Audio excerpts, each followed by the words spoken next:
I think. Okay, we are live. Hey, everybody out there in YouTube land. This is Jen and my handsome Irishman co-host from the Trash Picture Show, Marty, is joining me. And I know you guys are totally sick of hearing this, but this is the first stream on my new channel. I know you guys are so fucking sick of hearing that. But it is kind of a momentous occasion, and Marty was kind enough to let me pick the movie. And this is not going to be a trash fire because I was thinking about it this week as to what movie we were going to do. And I was thinking about it, and I'm like, I wonder if because you, a longtime viewers of this channel know that I have talked about the movie Red to Kill at fucking nauseum. I put it in every fucking list I do. It's always there. And Marty had never seen it up until today. And I wanted to have an in-depth discussion if Jen has overhyped the hell out of this movie. And I wanted to get Marty's thoughts on it. So this is actually going to be a very, a little bit different because this isn't like a trash fire movie, or I don't think it's a trash fire movie. It's actually, I would say without any hyperbole, that Red to Kill is one of the best, with all due respect to Miyazaki I Spit on Your Grave, one of the best rape revenge films that has ever been made. It's a movie that it makes me cry every time I watch it. And I like to think of myself as a very, very desensitized horror fan. Yeah, I would say, yes, yeah, that's stoic. A better word. So Marty, stoic. So Marty, I guess the $1 million question that you got to get the gun to your head: has your fucking girlfriend overhyped this movie all to hell? Not all to hell. No, you're spot on for 99.9% of it. But it could possibly be just I'm used to your and don't get me wrong, this movie is sunshine and roses at the end, but I was expecting an absolute fucking torrent of fucking downer fest. And it is, but again, I was expecting no fucking repercussions for our quote unquote villain by the end of this. And yeah, again, it's a fucking kick in the balls of an ending, but I think you had essentially it built up that there was no light at the end of the tunnel. It was just the size of a fucking thumbnail. It was just the size of a fucking pinprick. That was the amount of light we got at the end of the tunnel. And even then, as you pointed out, it's still miserable as fuck though. Yeah. But yeah, no, this was good to a point, but the fourth act kind of finale went a bit off the rails. But by and large, I think it was still a solid watch.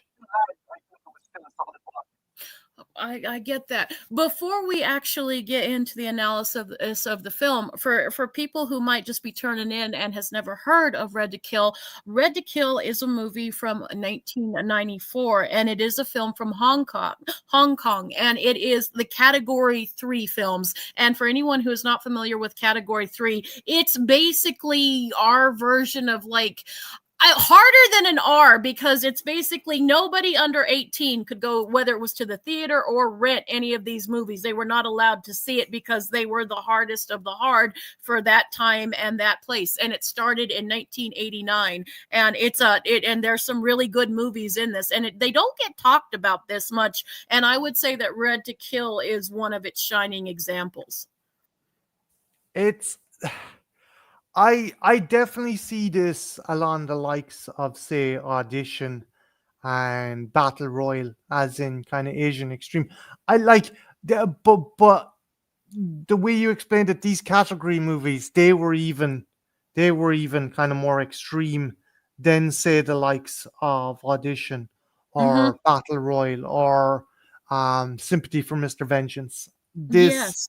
They were just too extreme for the tartan Asian extreme kind of line.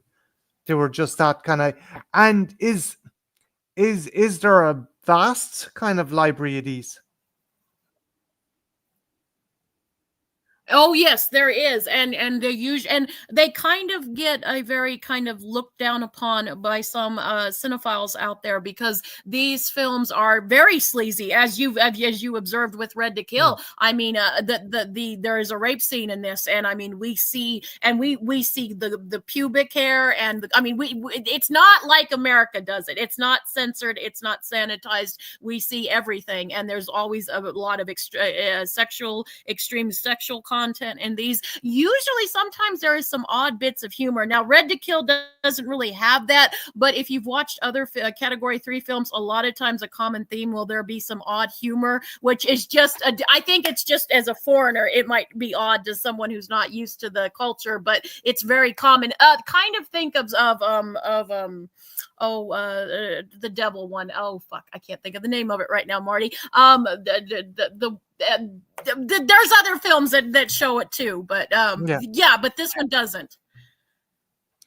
And would you say that this is something that would be, it would this be the next jumping off point if someone watched Tartan Asia extreme stuff like Sympathy for Mr. Vengeance, like Audition, like a Better Tomorrow? I Would saw this the devil. be? That's the one I was Yeah, thinking of. I I saw saw the the devil. devil.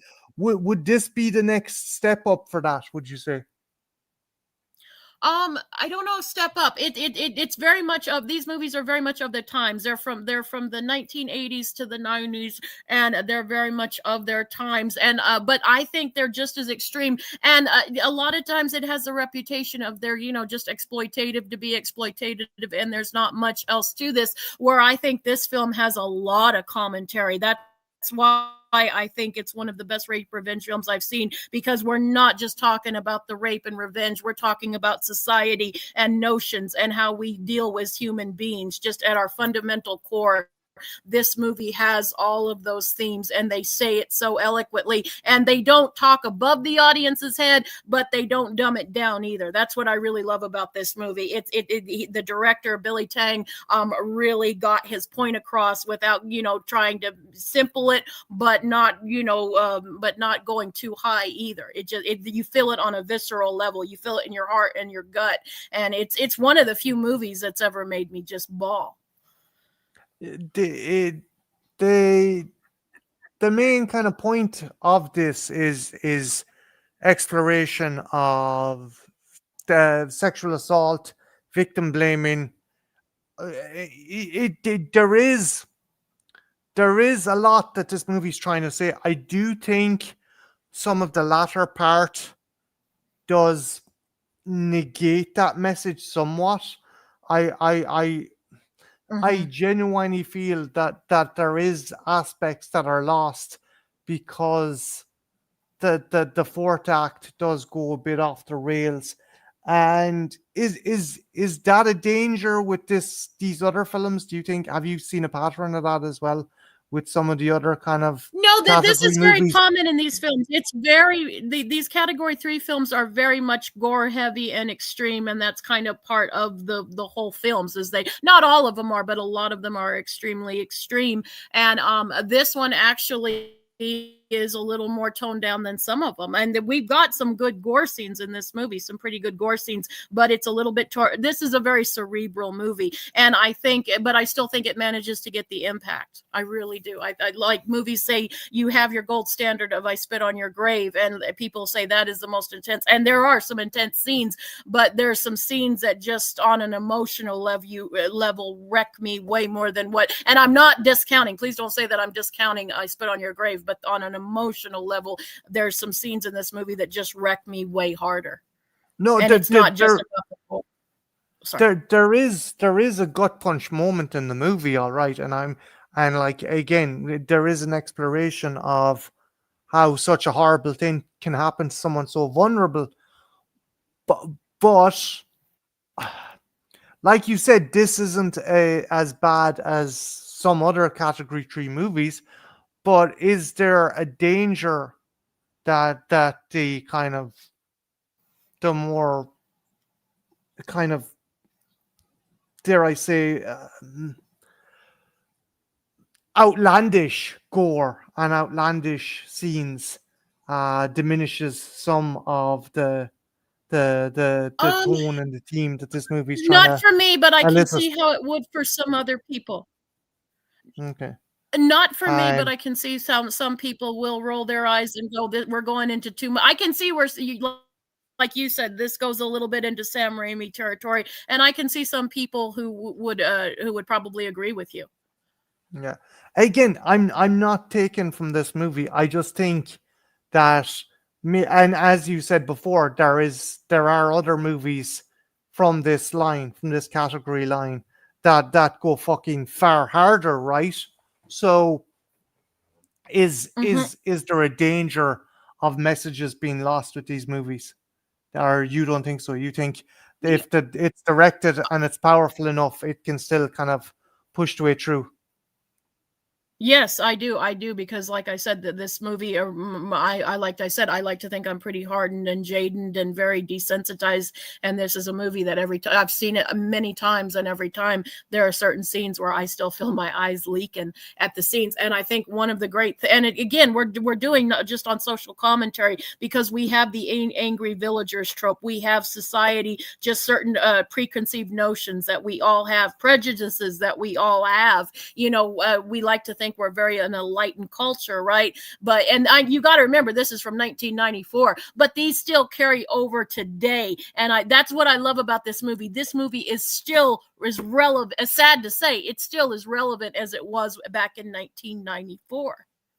Yeah, I did find that there was certain parallels with certain things going on in the world, particularly Ireland at the moment. There was a essentially emergency accommodation for refugees, and a really disconcerting event happened. A child there recently, and a large, driven now by the far right. Hey, hey, Texas, driven by the far right. We we Hey, Texas, we had welcome.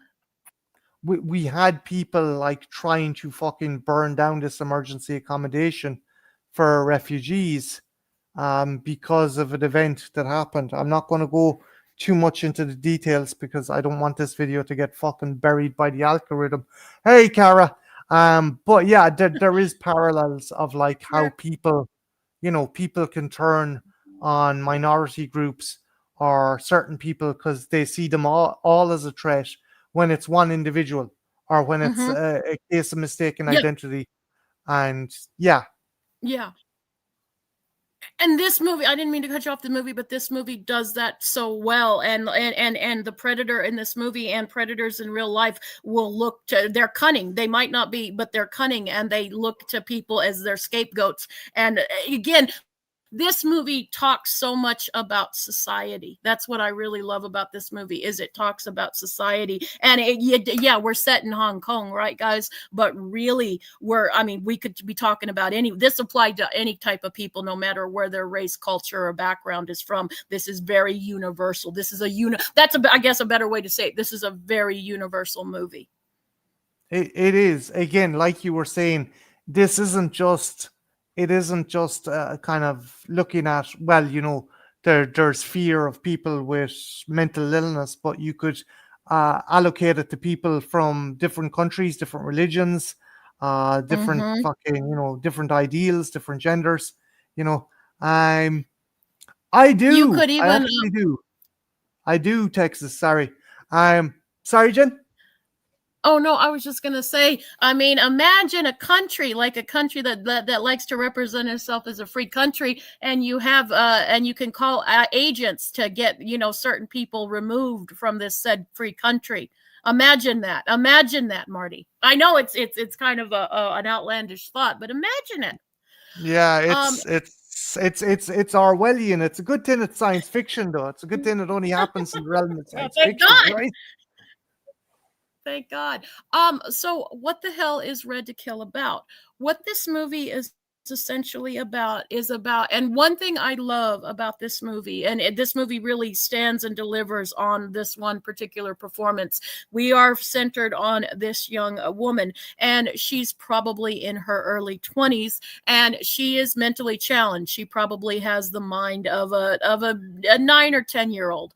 And what I love about this actress's performance is, and I'm not being a dick to Sean Penn, but that's a good comparison. If you've ever seen that I Am Sam movie where it's very Oscar baity and he's playing a mentally challenged person, and he's a great actor, but that's a really not a good depiction of a mentally challenged person. This movie just makes them people. Like, yes, they have a little bit intellectual disabilities, but at the end of the day, at their core, they're still people. And this person happens to have a beautiful soul and is one of those sunshiny people, right? That just, like, when they walk in a room, all they want to do is just make other people happy. And that is what is so heartbreaking about her character. She has such, and it's not a phony, disingenuous thing. The actress really manages to bring this sweet innocence to her, and she just wants to love people. And she knows, like, even despite her intellectual disability, she knows, she's been told she has this she loses her father in a car accident, and a social worker comes, and that's how the social worker, and it's very smart on this, because the social worker is someone who is completely, she just wants to quit her job. She's fucking had it. Because let me back up again. At the very beginning of this movie, this social worker sees some shit, and she's like, oh, I gotta get out of this. And, like, I love how we open this movie, Marty.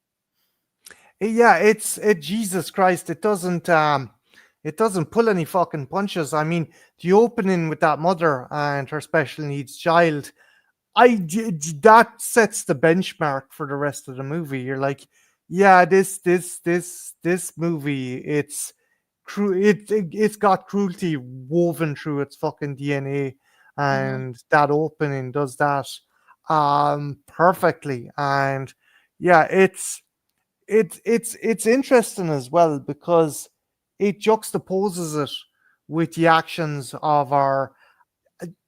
I I feel the word villain is too soft a fucking word for the individual we're talking about. Like, Monster.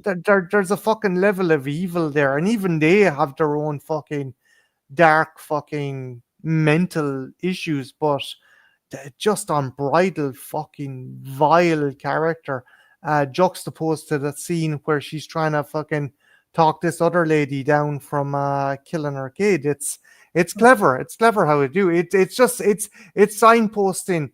Yeah, this is a mean fucking movie, and it's going to be a mean movie from the first frame to the last fucking frame of this flick. Like,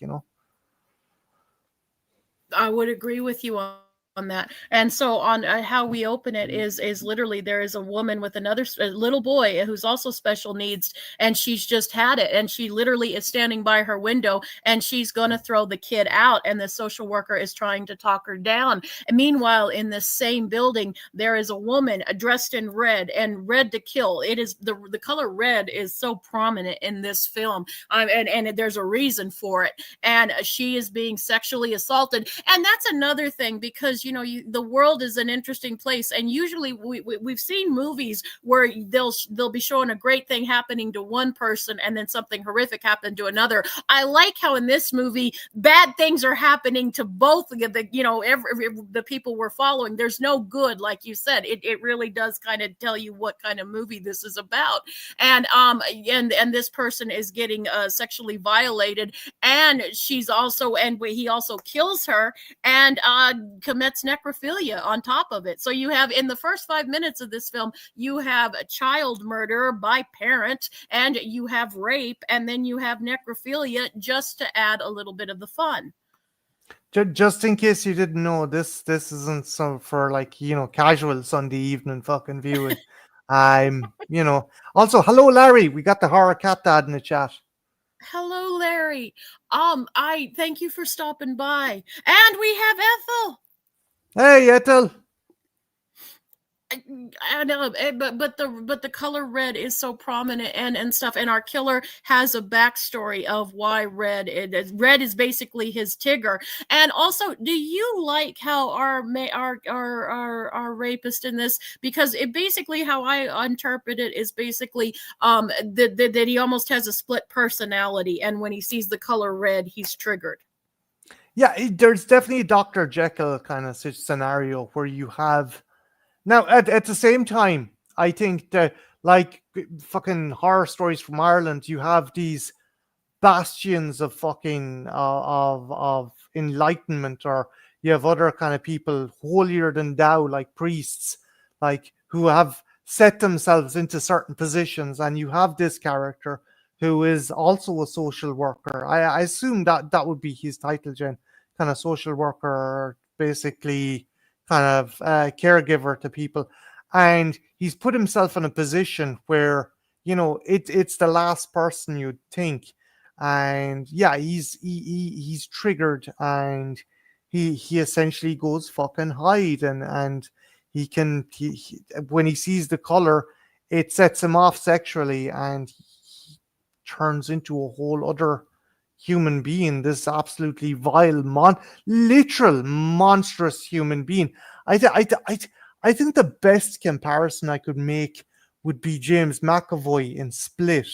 I think because James McAvoy's other Mm-hmm. persona is the Beast, and this character, I think, literally manifests into a beast by the end of this fucking movie. Yes, he does. And literally, I mean, all of his monstrous side, he literally sheds it.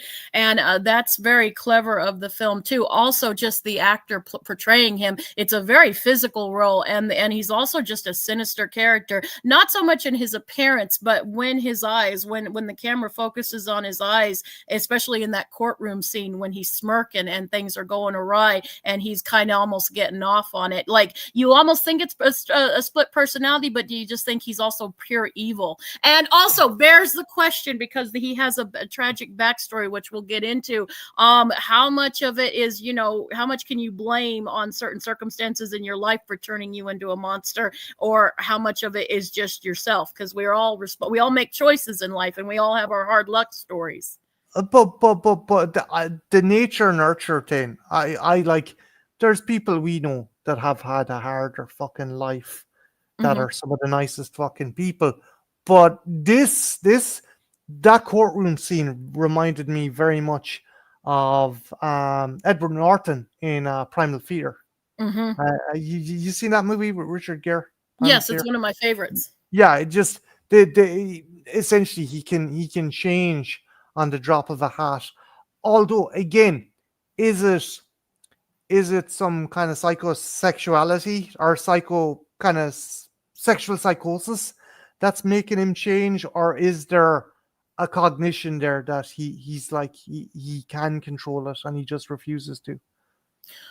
That's a hard question, because he does when he does commit another rape later on in the movie, he tells her, "Why didn't you just leave?" But again, that's also good commentary, because it's always, most rapists, it's always the victim's fault. Most court systems, well, what were you Hmm. wearing? Why were you out so late with these men? Why were you drinking so much? I mean, it's never on what the dudes are. And I'm not trying to turn this into a misogynistic thing, but that is part of it. And it's never the question of what the men were doing. It's always, well, how come you were basically, no, they might phrase it up a little differently, but usually attorneys and cops and courts usually go, why were you being such a fucking whore? If you were being a good girl and staying at home, then this probably wouldn't have happened to you. You know, I One thing I found, now this might sound strange, the character with the kind of developmental issues, I found uh-huh. the court scene was more harrowing than the initial rape. I don't know why. I do. But like you said, it's like she's been raped all over again, but this time by the system. Mm-hmm. Yeah, it is by the system. The scene that I find most harrowing is right after the rape, where she's in the bathtub, which we'll talk about later on down the stream. That's the scene that just, oh god. But before we get to all that, the opening of the, hello Lamona, Yo, Lamona. welcome. So the opening of the movie, like I said, we have child murder by a parent, we have a rape, and we have necrophilia in the first 5 minutes, and we have this overworked social worker who the next day is going to quit, and then they go, you got to give us some notice, and so she has to go and do this other case, which happens to be this mentally challenged girl, and she kind of, you can tell she really cares about this, and she tells her to call her big sister.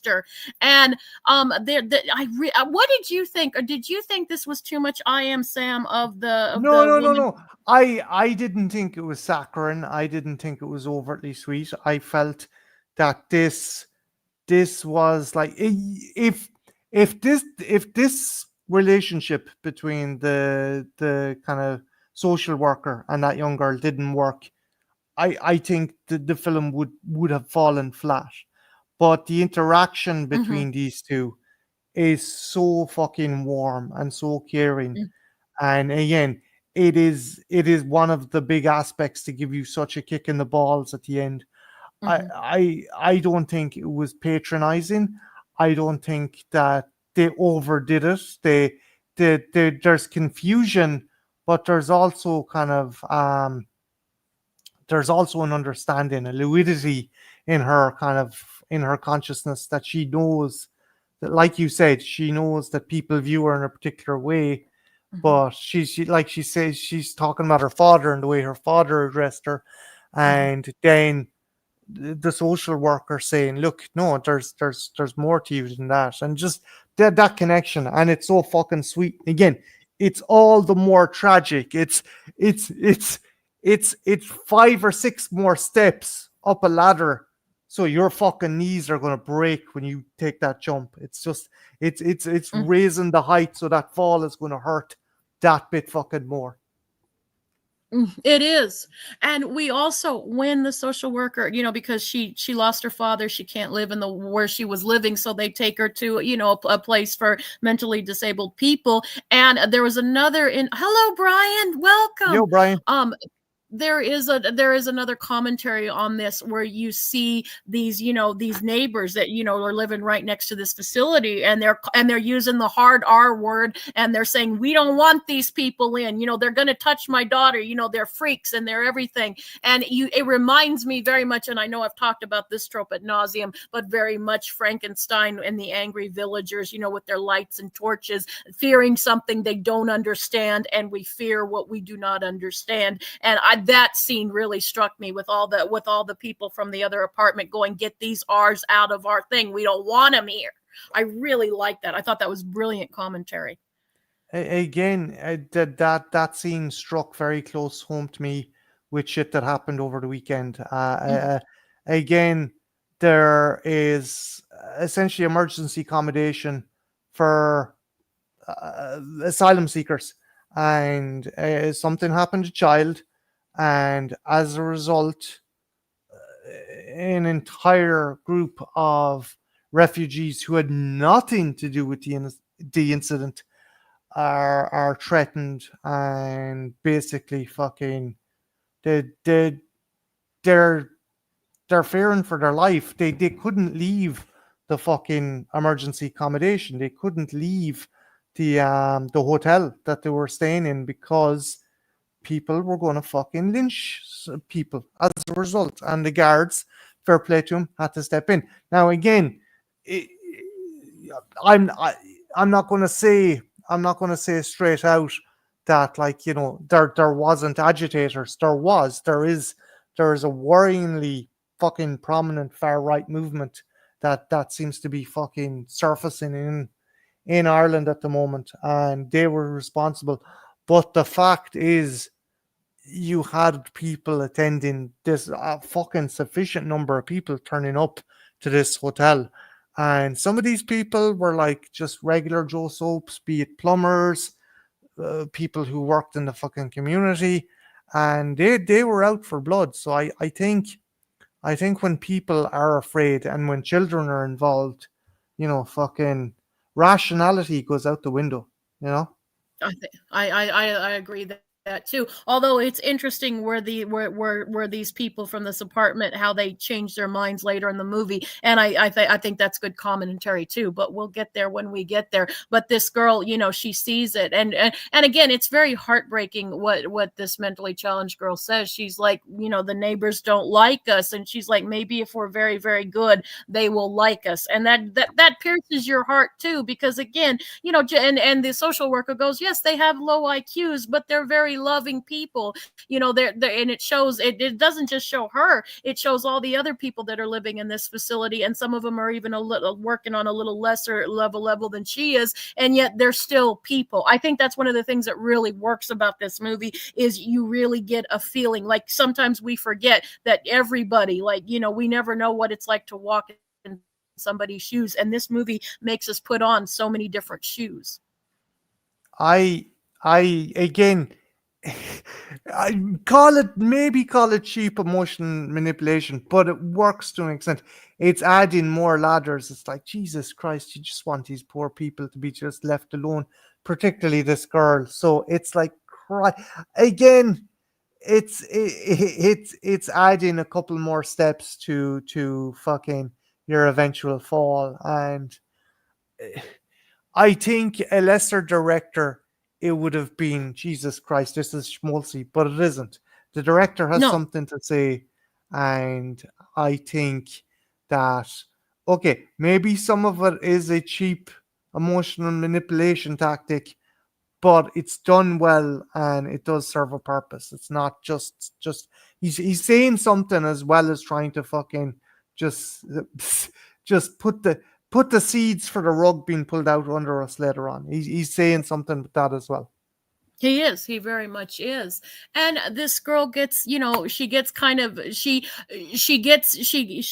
acclimates to this place, and she likes everybody, including the other person kind of running, for the mentally disabled. This male, I guess counselor, for a lack of a better word. It's not exactly a social worker, but I guess counselor. Yeah. And Mr. Chang, and she's like, "You're so nice, Mr. Chang," and and he seems like a good guy, and he's trying to help. And I guess the interesting thing about that is, but there's a little bit more to this character than what is meets the eye, and the movie does not try to hide who the real Mr. Chang is. And I think that's smart. Like in some other movies, they might have tried to make this a big surprise. The movie doesn't hide it. No, it doesn't, and I think again this is an allegory. This is something in real life. There are people out there that are in certain positions, be it priests, doctors, ministers. They know that, like fucking Jimmy Savile, probably the Yeah. biggest fucking example of that. They are like they give off the persona of holier than thou, but then they use such persona to fucking kind of trawl for prey, to be able to fucking move amongst their prey, and it's disconcerting because it's so fucking real world. It's so relatable in this fucking society, and I think that works. Now again, is Mr. Chang, is he genuinely, is some part of his persona decent, and it's just when he switches, or is that all an act in order to fucking lower people's defenses or to get away with, again, the scene in the court is another prime example of Mhm. that, like I think he's deluding himself. I think he tries to button that side up so tightly. And he's our killer, guys. For I'm sure you guys probably are. Hello, TYTD reviews. Thank you for joining us. I think he's buttoning it up even to himself, and that's a good commentary too, because eventually, no matter how tightly you wrap yourself, eventually your true self is eventually going to claw its way to the surface, and when it does, all hell's going to loose. I mean, literally, there'll be hell to pay, and I think that's what he's done. He's repressed. He didn't get help for it. And again, is he a victim because he has a backstory as well, I a pretty it gruesome one. no it, yeah, it is I think there's a difference between explanations and excuses, and there's an explanation for why he is the way he is, but it's most certainly not an excuse, you know. Yeah, I would agree. And what his backstory is that he's the killer and the rapist, guys. And what it is he, like we've said earlier, he gets set off with the color red. And eventually in this movie, we get a flashback, and his mother was having sex with someone who wasn't his father. His father busts in and proceeds to, they get into an altercation, ended up killing his father. And the two boys are like, his brother and Mr. Chang are sitting there watching this, and she's in the red nightgown, hence the color red. And she gets a cleaver, and she's like, I'm so tired of all three of you, meaning the boys and the father. And she's going, and she kills one of her kids. She kills his brother, and you see this big splatter. Again, the movie is so fucking visually just stunning, because you just see this, it's a dark scene, and yet you see this big old splatter where his brother once was and stuff. And like, she also hurt his father, and the only reason he didn't die is because the father grabbed onto her and she fell onto her own cleaver. And every time he sees the color red, he wants to, he's not only sexually confused because, you know, his mother was fucking someone that wasn't his father, which kids shouldn't see that anyway, but also, you know, that she's also in the color red, which, you know, and the color red is a whore's color. I mean, you know, literature, it's always a, you know, the harlot's color.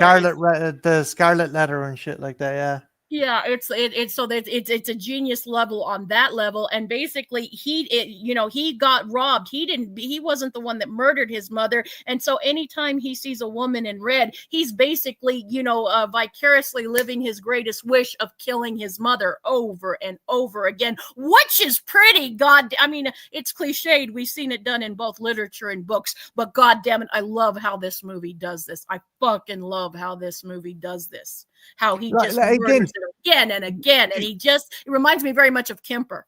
yeah, I was just about to, you brought that up. Edmund Kemper, who had a frustrating relationship with his mother, Mm-hmm. and as a result, he became a rapist and killer of. He was the co-ed killer, right? That was, Mm-hmm. yeah, Yeah.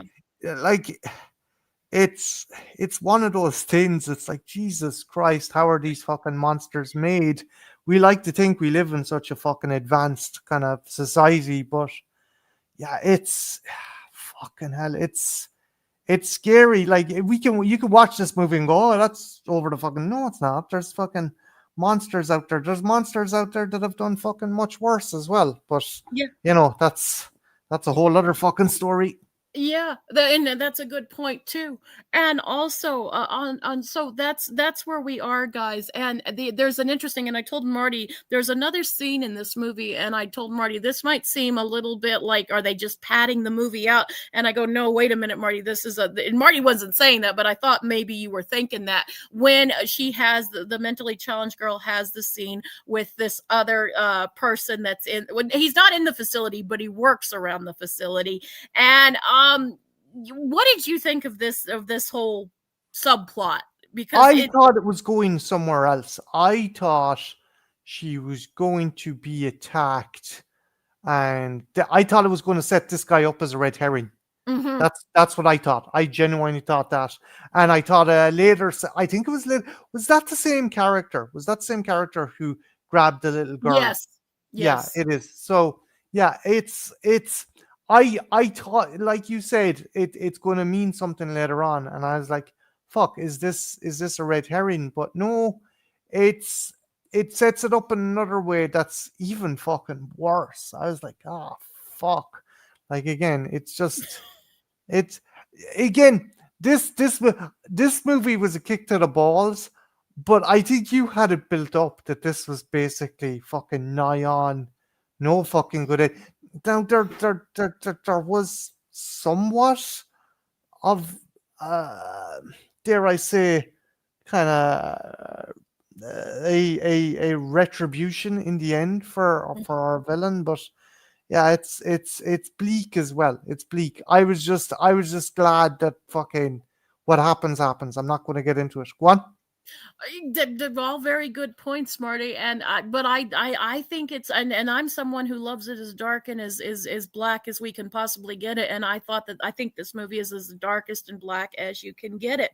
And getting back to our mentally challenged girl, there is a scene, and it'll play a part later on, where she takes one of the other patients who has who can't communicate very well, and mostly just screams and stuff, and like all the social worker and the counselor are trying to talk to him, and she doesn't do that. She very gently says, she takes his hand and takes a piece of string and ties it to one hand and then to her hand, and she's like, I'll be with you, and he stops screaming. And again, it could be emotionally manipulative, but that really bust open, and and he calms down, like he found a friend, and that's kind of her heart. That's her generous nature, and that's her heart. And it doesn't have anything to do with her mental disability. This is just who she is as a person. Even if she was born of normal intelligence, I still believe this is exactly the kind of person she would be. Again, it's like it's they're adding more runs onto the ladder. You're going up higher and higher, so your fucking fall is just going to be that more fucking painful. That's what it's now. Again, is that what it is? Is it a cheap emotional tactic, or do you think No, it's no? no, because I think there's sometimes in life, you always think, why did, of all the assholes in the world, how come it happens to this person? It's always the people that it shouldn't happen to, it seems to happen to. I don't know why. That's for wiser heads than mine. But if No, anything yeah, I've observed in you're life, right. It's usually nice people that like shit happens to, like, someone loses a family member, or someone fucking doesn't fucking get to fucking go to college because they don't have the right family. Or you could have super nice people who have their fucking channel hacked and fucking don't deserve it at all and fucking get screwed over. And if I found a fucking prick who did it, I'd fucking put his head through a screen. Sorry, going off on a tirade there, but yeah, you're right. It's people that don't deserve it that shit happens to. Sorry about it's that. no, it seems to be. Or as Dennis Leary put it so a little bit more funnily, Stevie Ray Vaughan is dead, and yet we can't get Bon Jovi. And I like Bon Jovi, but it was a funny joke. We can't get Bon Jovi in a plane.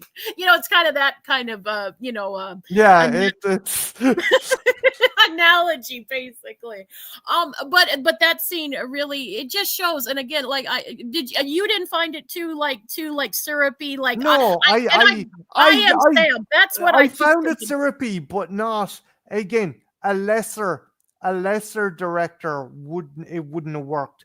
I think it worked with this director. I think it worked with this director in that the character was better fleshed out, and we got to spend some time with her. If we had been fleetingly introduced to this character, then I don't think it worked. But we spent time with the character, and we got to know, as you said, this is a genuine, beautiful soul, and we got to see that.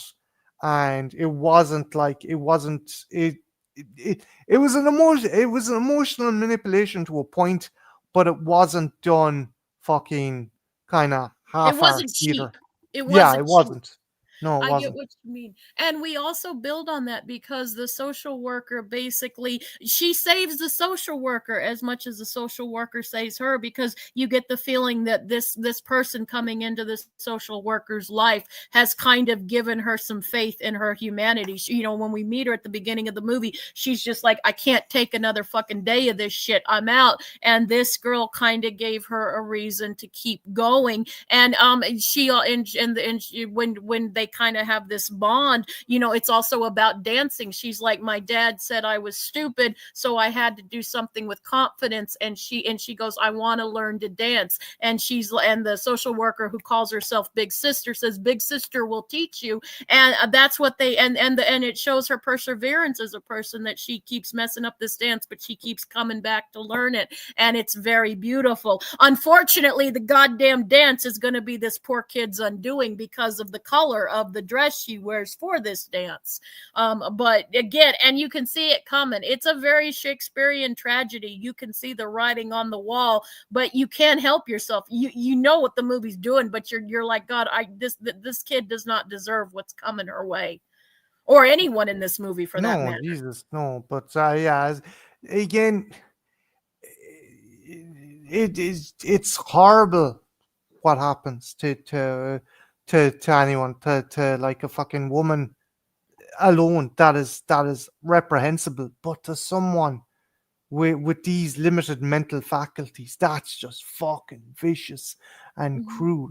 And like, essentially what you have is a and again, I'm not being patronizing. You have this woman with the mental capacity of maybe a 10 or an 11-year-old, and it's fucking harrowing.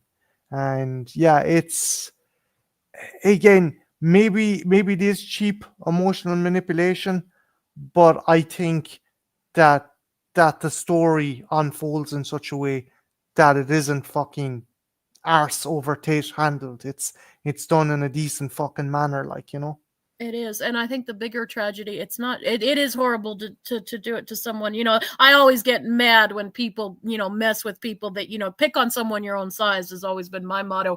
But the bigger tragedy is it's just the person she is. It's not even about her mental things. It's just about that this is a beautiful, kind person, and the world is, going to take that light. It's going to extinguish that light that's within her. And I think that is the biggest sin, is to see that this monster is literally going to extinguish all the. There's so little beauty in this world. When you find a generally beautiful person, it's just so heartbreaking when something terrific takes out that light. And I think that's what Yeah. really hits me with this character, because like we were talking about before when we were watching this movie, because you said, I don't understand why he doesn't kill her, and I go, essentially he did. He just left her heart beating. But he essentially, and that's what rape is anyway, to any woman. You're never the same. The person that, after it happens, the person that you were is dead. You're not dead, and you can come and rise through the ashes, and but you're never that same person after There, it there's happens. there's some part of your life that's been snuffed out that you'll never get back. Hmm. Thank you, Brian. Thank you very much. I really appreciate that. Here's Brian. But getting back to it, but there's that scene. But I really like how we have it. And then again, it breaks my heart, because again, it just shows people, and even her father might have not been too kind, because she can't believe it. Well, I'll get off this, but I just want to highlight this one thing, because it's this character that really works with this movie. And she's talking to the social worker, and the social worker is telling her, you're very smart, and she smiles, and she's like, you're teasing me. And it's heartbreaking. She knows she's of limited capacity, but she can't believe that she has any smart thoughts in her head because of her limitations. And that really struck with me too. Again, the it's clever writing. It's It it's is clever very writing. clever, right? You hit the nail on the head with that. It's It's fucking brilliant writing. it's not done like fucking Sean Penn or that joke. I'm not going to use the joke, but there's there's a scene in Tropic Thunder Oh, I know where, what you're talking about. where Robert Downey Jr. says you don't go full R word, Hmm. and like, he actually, he fucking says Sean Penn, you don't go full R word.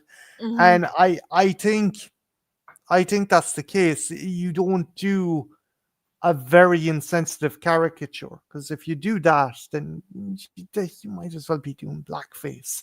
That's Hmm. just the most fucking condescending, demeaning thing you can do. And they they struck a perfect balance with this. They didn't make kind of the atypical Hollywood person with Down syndrome, or they gave them agency to a Hmm. point. They To a they point. didn't make like this kind of cookie cutter kind of bullshit.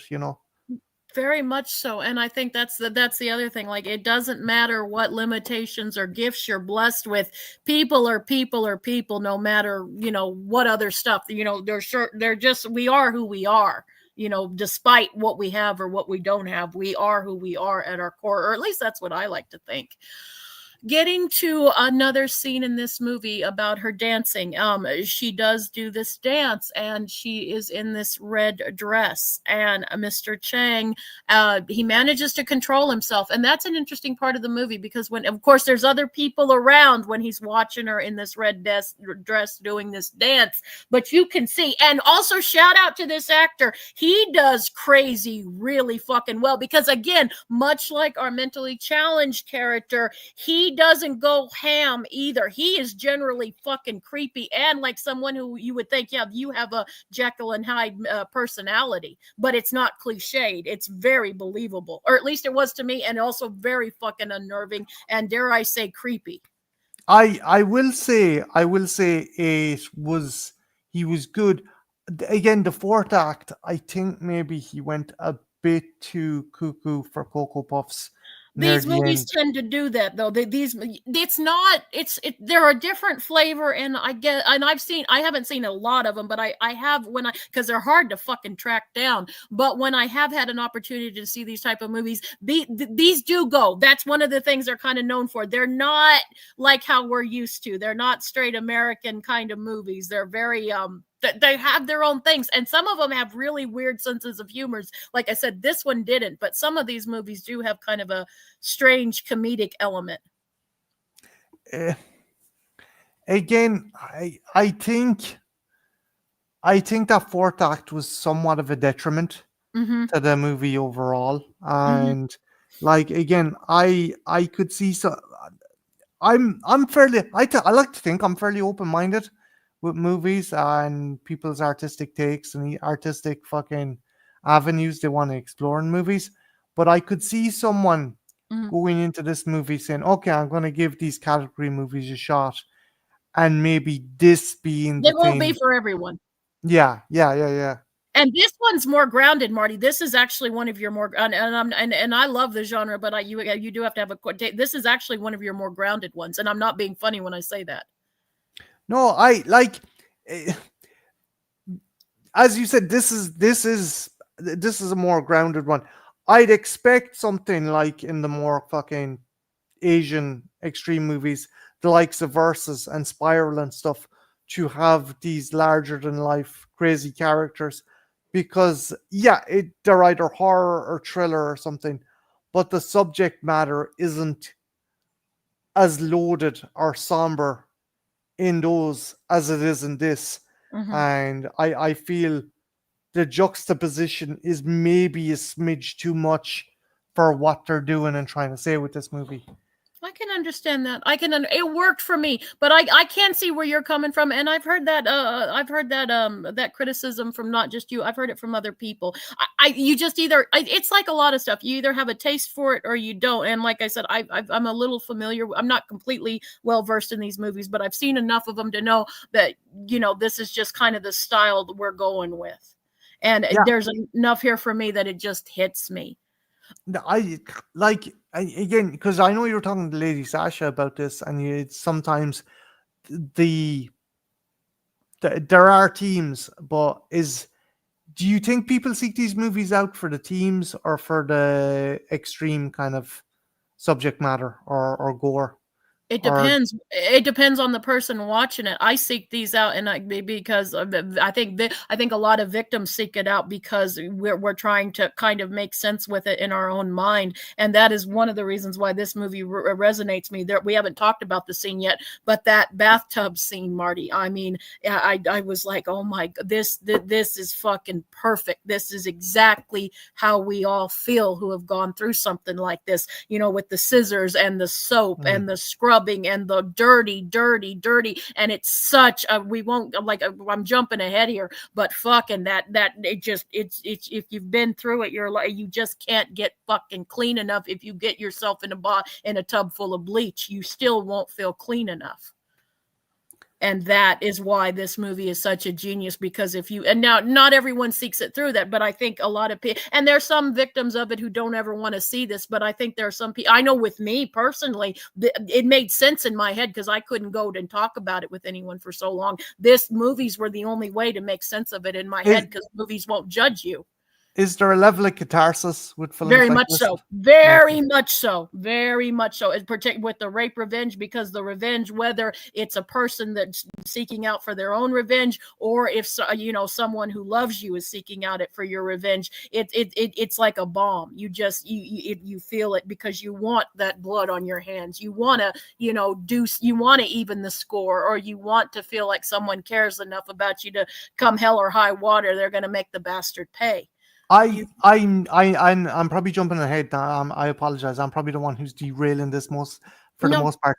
But that was one thing I'll give props for, because when our a particular character instigates or plans something, when she gets the realization about color red and tries to instigate a kind of honey trap, I was like, oh, okay, we're going to do this. We're going to do kind of Miss 45 death wish kind of thing, and it didn't go that way. And I was like, fucking yeah, yeah, it's clever. It's clever in one way that it didn't do. Now I do think that it does fall back on the cliche kind of thing a wee bit near the end, but the, thank God that was the fucking outcome it came to, because again, I was expecting fucking your man to get away fucking scot free and shit, from what you were telling me. But yeah, But it is. he did in the court system. He did Yeah, in the court system, yeah. which a lot of them do.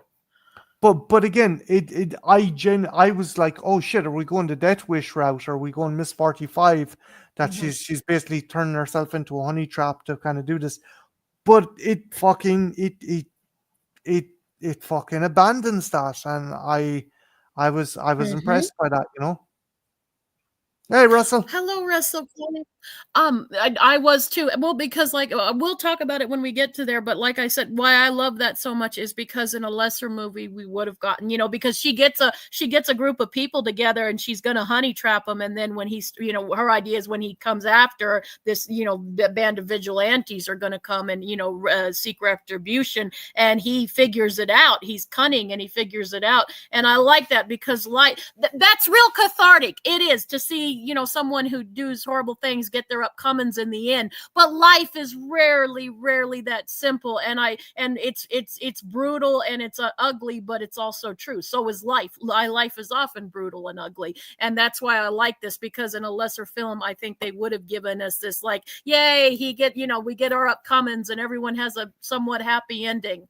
I don't trust that kind of narrative myself. No, it, like you said, fucking reality isn't fucking sunshine and roses, or, fucking John Wayne doesn't come into town and fucking clean up the fucking, clean Hmm. up the boardwalk. It's people, the there are victims out there that will be victims for the rest of their life, Hmm. regardless is if the person is brought to fucking justice or not. And the real world is cruel, and I think the director realized if he put a fucking kind of, hard edged kind of revenge, classical revenge ending, that would be disingenuous to the story. And a disservice to the story. It really Mm. does, because for me, it's a lot more emotional impact. But we've jumped a little bit ahead, so I'm going to rewind a little bit, and I wanted to ask you the rape in this movie of our mentally challenged girl. What did I want to put this a little? What did you think of it? What did you think of it? I it was hard to watch, Hmm. but I did get It should worried. be. It Yeah, should no, be. no, no, no, no, no, no, Jesus, yeah. Say it was hard to watch. That's the point. There was one or two moments where I was like, is there's a scene where he's talking to her, I know what and you're talking about. yeah, I was like, is he now I was getting worried because I thought there was aspects that were done for titillation purposes, and I'm just gonna fucking say straight out that I don't think any scene of sexual assault should have any fucking aspect of that. And I was getting worried because I was like, Hmm. Christ, because I think the best example, and again, I can't fucking say anything because I'm not someone I'm not a victim of fucking sexual violence. I think one of the most harrowing scenes is Irreversible. And yeah, it is, Brian. It is. It is. Irreversible. It's a Hong Kong. Yeah. And I think that captures it so well. This one does to an extent, but I think it loses momentum part of the way. And someone who wouldn't be as, say, privy to the theme or the tone of this movie might be like, is he doing this? Is this meant to be semi-erotic? And No, I I I'm not fucking and I'm not trying to fucking say that the director meant that, but I think whatever way he framed it or the lighting or something, I think maybe it just came across for a fleeting couple of moments as something that was done for titillation purposes. I don't know. I get where you're coming from. What it was, because I know what's, I know where you, I know what you, I know exactly where what part of the where we're at. What is a scene where he after the assault he's kind of caressing her and saying we'll get married, we'll be the perfect couple, and you're so sweet and yada yada, and he's doing some in any other context, if this wasn't a rape and erotic thing, right? What I took from this is somebody who, again, we're dealing with the split personality, and now he's thinking that that they're in a relationship, which sometimes happens whether you have a split personality or not. Sometimes these sick fucks think that, and he thinks that she's pure and good, and so this is his partner, which makes him even more dangerous. But I see where you're going with that, and I can see how you could come up with that particular equation, but that's not what we're doing here. We're doing it to show we're dealing with a very fragmented, fucked up mind. The rape should probably tell you about the fucked up part, Yeah, but it's also trying to illustrate a very fragmented mind, that there are two psyches residing in the same skull. That's how but I took but it anyway. But no, no, no, you're right. I think maybe someone who wouldn't be as savvy to the genre might take it the wrong way though. I Again, can like with other things, like with the fourth act, which, as I said before, it somewhat it doesn't mesh as well with the rest of the movie. For I get me. I get you. I understand. I understand. And then rapes are never, a rape scene should never be, black and white. It should elicit some visceral responses, some very heavy visceral responses. And this is a Category 3 film from 1994, and that there is an element of sleaze in these movies. I mean, Yeah. they are meant to be somewhat exploitative and sleazy as well. Now, I think this movie has a lot to say, but that's where they come from. Let's be honest. This is where they come from. This is the tone of these kind of movies. And I'm not dogging on the movies. I fucking love them. But you can't, just because you like something, you can't ignore the less than savory parts of their of the whole profile, basically. Yeah, again, I think, as you said, certain aspects about like the objectification of people with mental illness and the court case, what happens in the Mhm. court case, that is that is something that elevates this from what could be easily kind of just sleazy exploitation flick.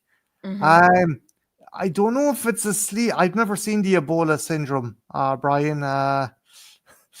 No, what would be a good sleazy?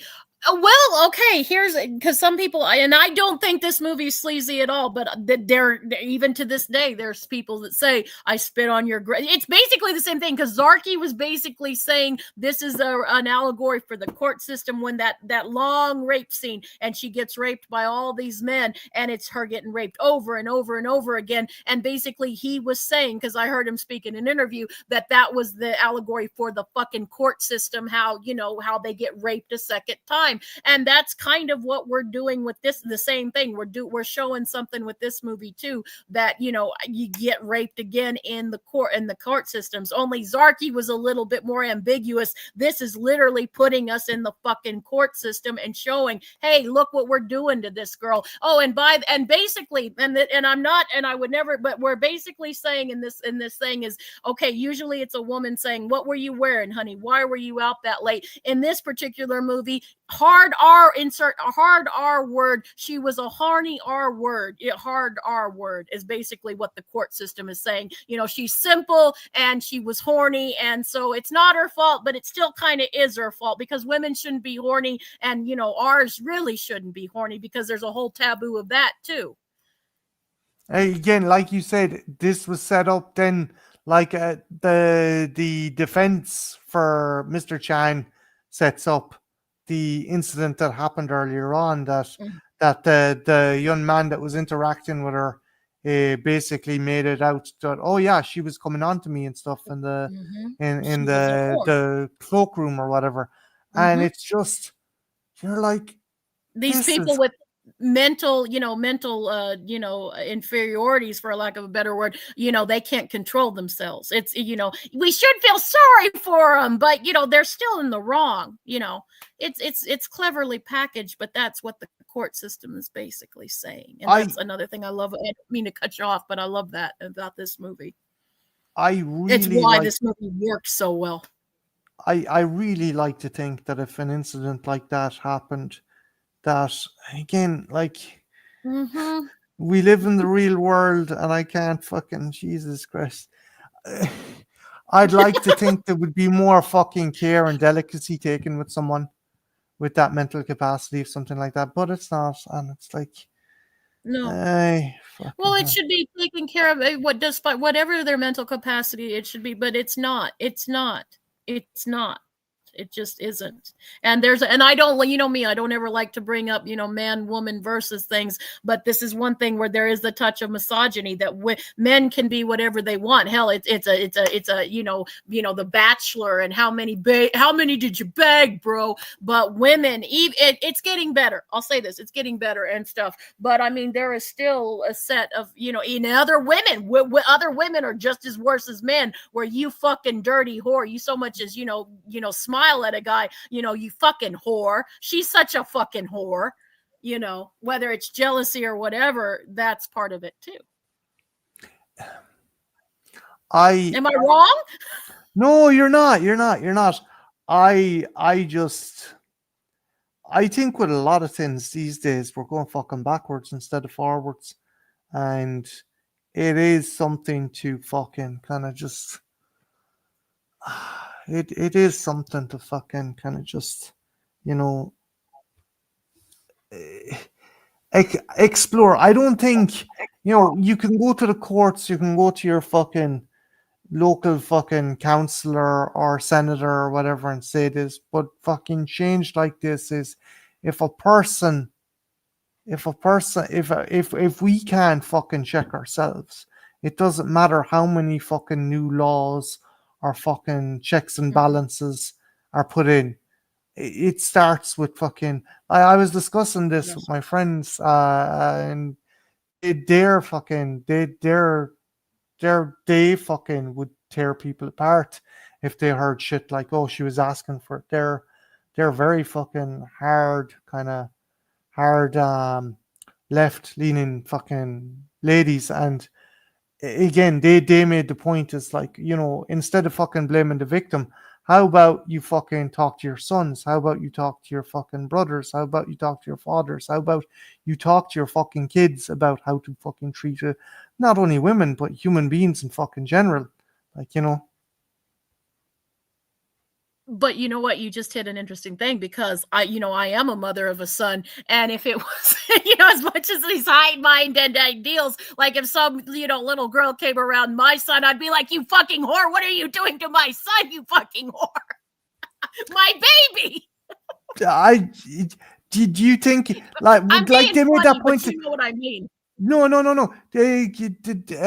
Both Kelly and Nina brought that up in a discussion before, because no mother wants to fucking entertain the idea that their child is capable of that, you know? Yeah, exactly. You can't, and you know, you can only raise them, you know, no matter how badly or how goodly you raise them, there's still choices and stuff, and you just, but you never want to see it with your baby, your son. And that's where it gets interesting. We like to have these high-minded concepts, but then you got to put it into the real world in the test. And I'm a mother of a son, and you know, I mean, you know how protective I am of that kid. I mean, you know, some fucking whore come around my son, I'll fucking kill him. Yeah, some bitches are getting caught if they go near you, as I think you used the quote. Um, And I will tell them, you know, the minute they start dating, do you know how fucking lucky you are? You're just kind of a plain little thing. He could do way better than you. Poor Jake. Jesus. You know I would. I know, I love you, but you can be terrifying some fucking times, and that's when you're not talking about fucking necrophilia and shit, like, you know.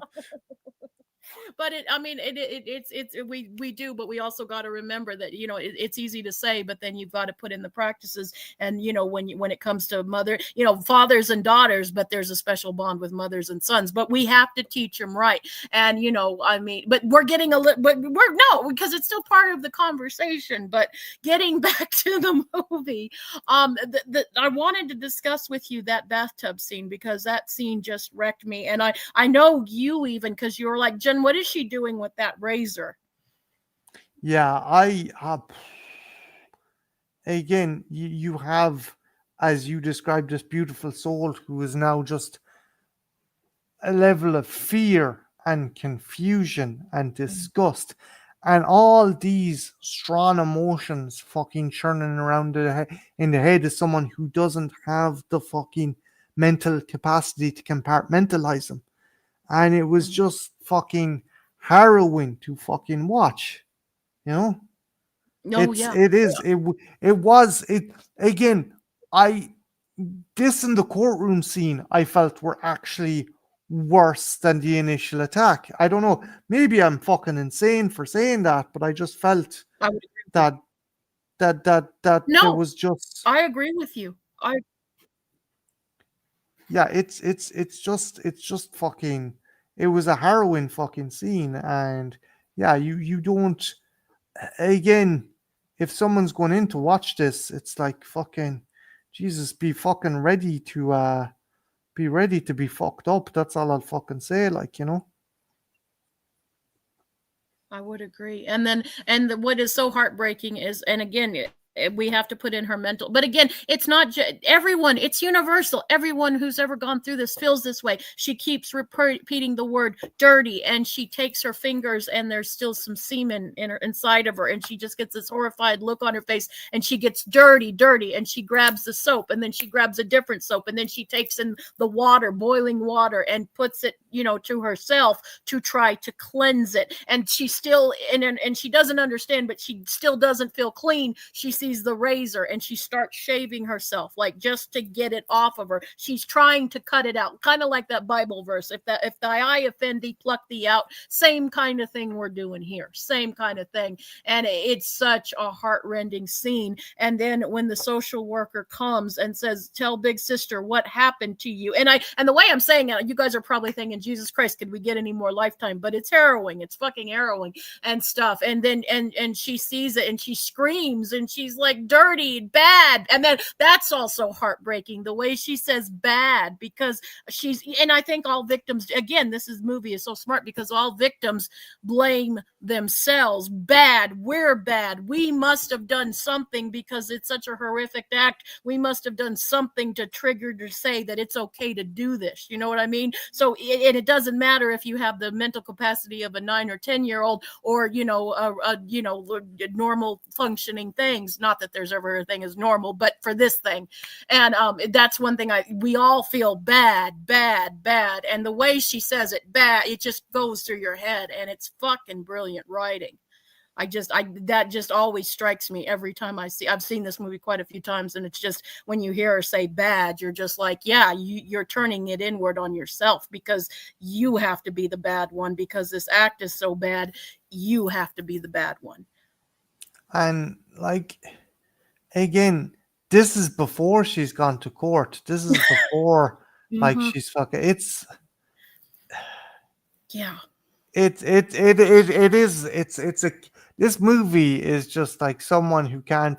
This movie is like fucking the best way to describe this movie is like coming across a quadriplegic and just kicking them in the balls over and over again, and they can't fucking do anything. That's what Mhm. this movie is like. It's a Mhm. good movie. I One other thing I will tell you, Jen, is I have no need or no Just never desire see it again. to watch this again. I don't, Mhm. and it's not down to the quality of the movie, although I do have problems with that. Yeah, this is why Jesus, this is hard It's a fucking bit of a going. downer. It Just a is. bit. It's a bit of a Debbie Downer. I'm not gonna lie. It's a bit of a Debbie Downer. But again, I don't know why this movie. I turn to this movie again and again and again, and I don't know why I do it. But there's something about this movie that I just have to reconstruct and reconstruct, and I find it very cathartic. Even though we there's not much catharsism in this movie. There's not a lot of light in this pretty dark or bleak movie, but I still keep finding myself turning to it over and over again. And usually when I turn to this movie is when I'm usually really down. Is and I it's weirdly comforting to me, which I don't know Is what it that. one of those cases of Jesus, my day is shite, but it could be worse. It could be this. I don't know. It Is it could be that? that. I don't know why, but ever since I discovered this movie, I've noticed this is a movie when I am really, really down. This is a movie I turn to. I don't know why. I It just is. will you do me a favor though? Don't fucking. I'm not telling you to fucking watch Bambi or fucking Homeward Bound, but maybe stick on. Jeez, I'll watch it with you. This is how fucking. Jack This and is how Jill. much. Yeah, I was just about to say I'll watch fucking Jack and Jill with you. If that's the case, I don't want you being upset. I'll watch Jack and Jill. Fucking hell.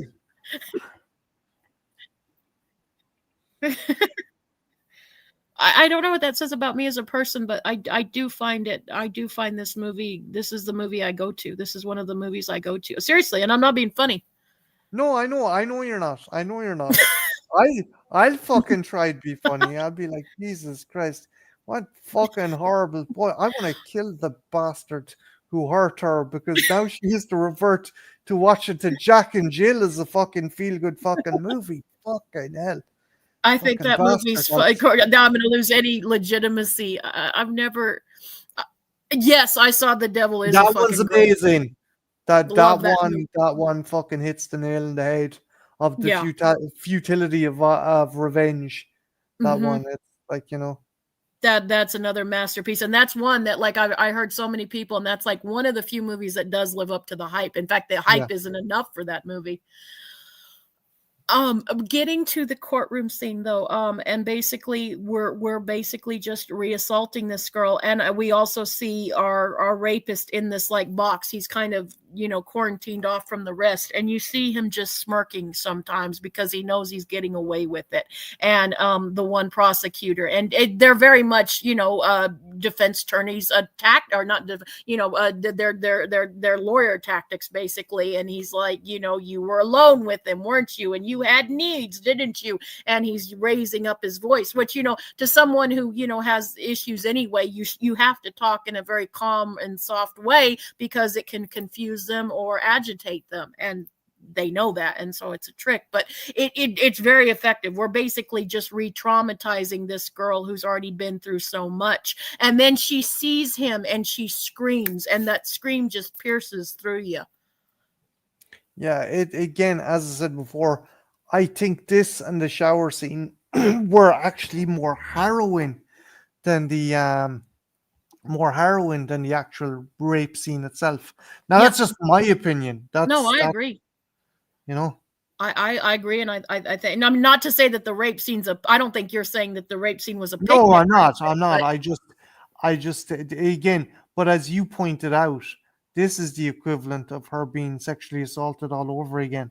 She's mm-hmm, reliving the court case. She's reliving that experience. And being told that she's in the wrong. Yeah, Yeah. again, the level of cruelty this movie fucking exhibits is like Jesus Christ. You want to fucking drown some fucking kittens while you're fucking at this, you know? Fucking Jesus fuck. Speaking of Jesus fuck, there was a scene because you're like, well, you got. I found it. I didn't find it funny, but it would have almost been funny if the matter wasn't so serious. So he gets off. He gets off, and she's back at the the facility, and the social worker is with her, and then all of a sudden, who comes back into the facility but our rapist? And you're like, what the fuck? You got you? I heard some anger, some legitimate Oh yeah, anger. I fucking not me. I fucking stove the cunt's head in with a fucking shovel, but you know, just that's I. It's a movie. I know I shouldn't be getting too fucking No, round up about it. You know. I cried. I cried during this movie. I mean, that's the beauty of film. In one case, they're just movies, but on the other hand, but you did. It wasn't a criticism on you, but I found that interesting. You're like, wait a minute, Jen, and I'm like, well, he didn't get convicted, so he didn't lose his job, and he goes into the room, and our social worker tells him to get out, and this is where I think this is where you and me differ, because I think this movie really does highlight that this scene where we're starting to really split with his personality.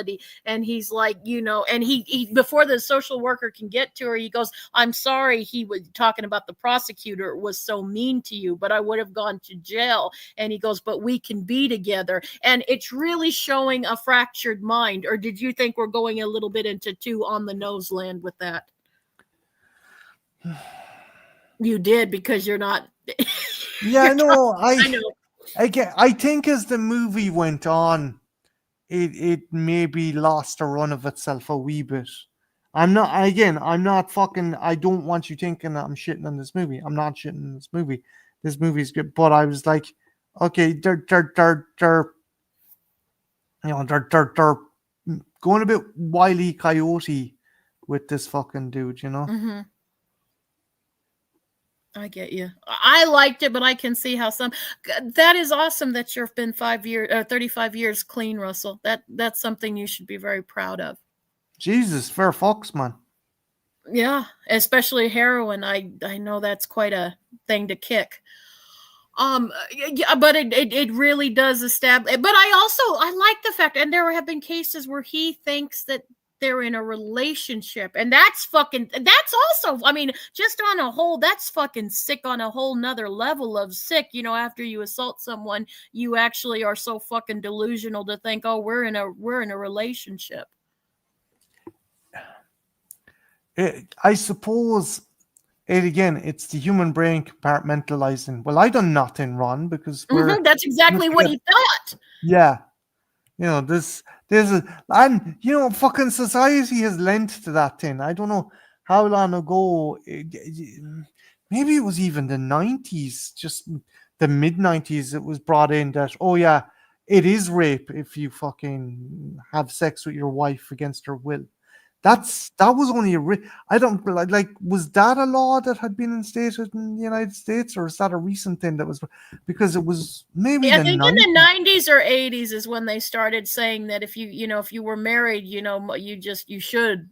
And there's the religious things that said you should be available to your husband no matter if you're tired or not in the mood or whatever.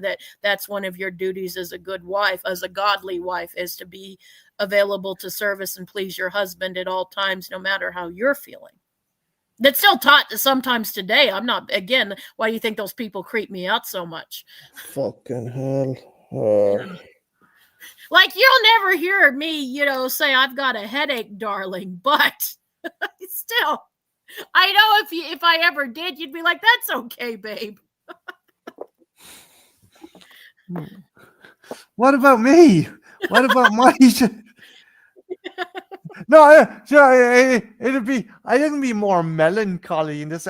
We shouldn't be making this joke. I'm like, okay, yeah, you do what you want. I'm gonna catch a nap or something like that. You're like, fucking hell, you asshole, punching me in the face as I'm asleep. What the hell?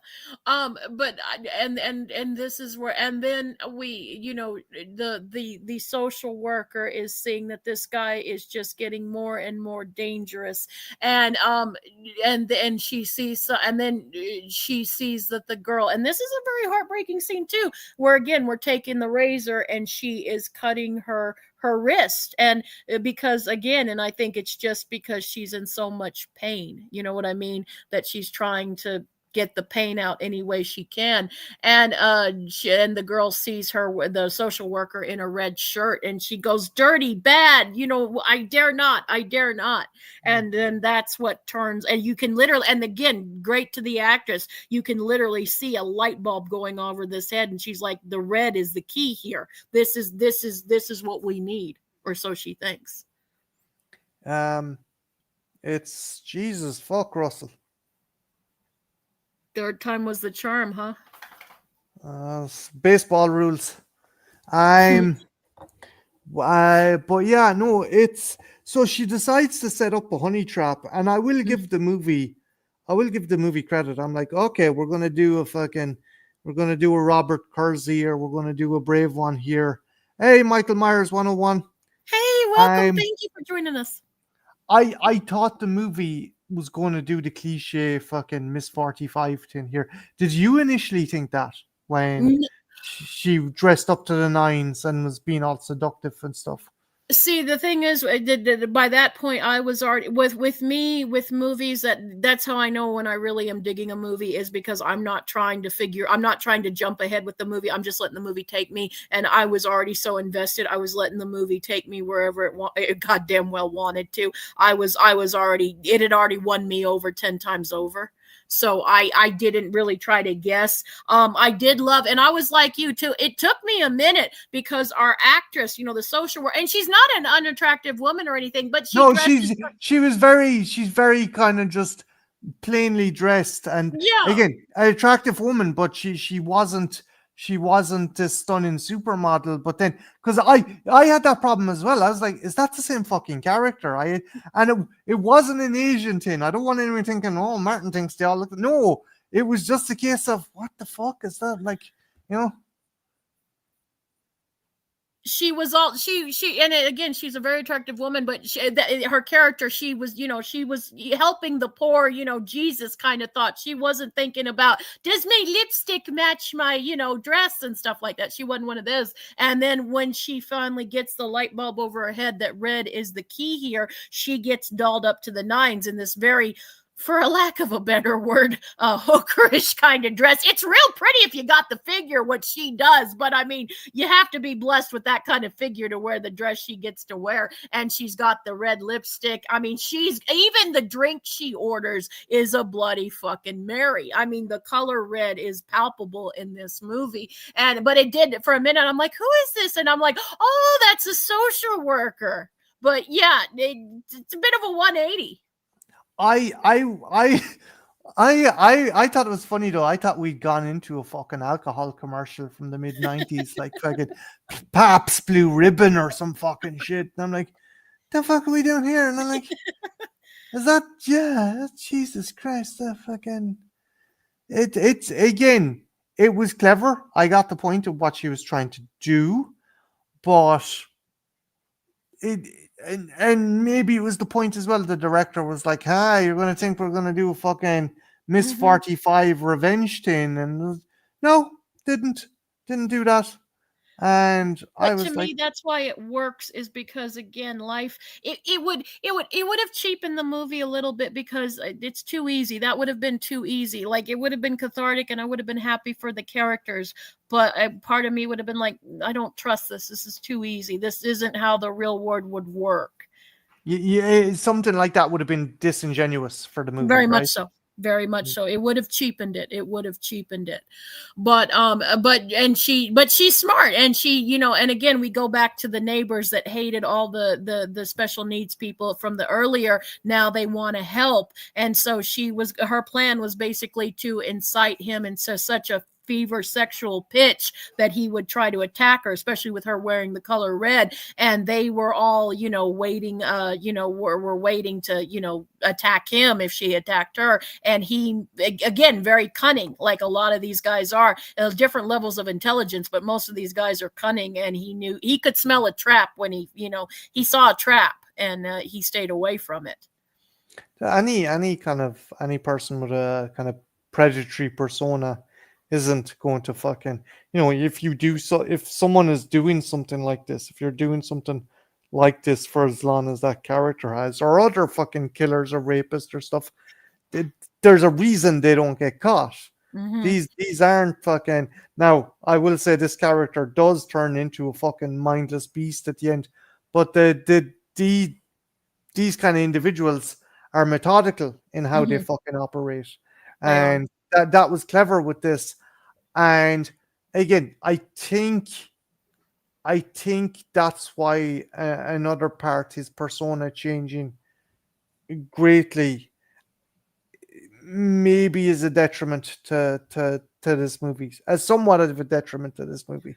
I can see where you're coming from. I have a little bit of a different take, but we'll get there when we get there. The one thing I did, and I don't know if you heard him, but there was one little bit of levity in this film, and it's where I can't the people that were going to help her, if he came after, they go, he didn't go for her, and the other guy goes, I sure would have gone for her if I'd been him. I thought that was funny. It's the only bit of levity we get in this whole fucking movie, so I'll take it. God knows we fucking need it. I'll fucking tell you that.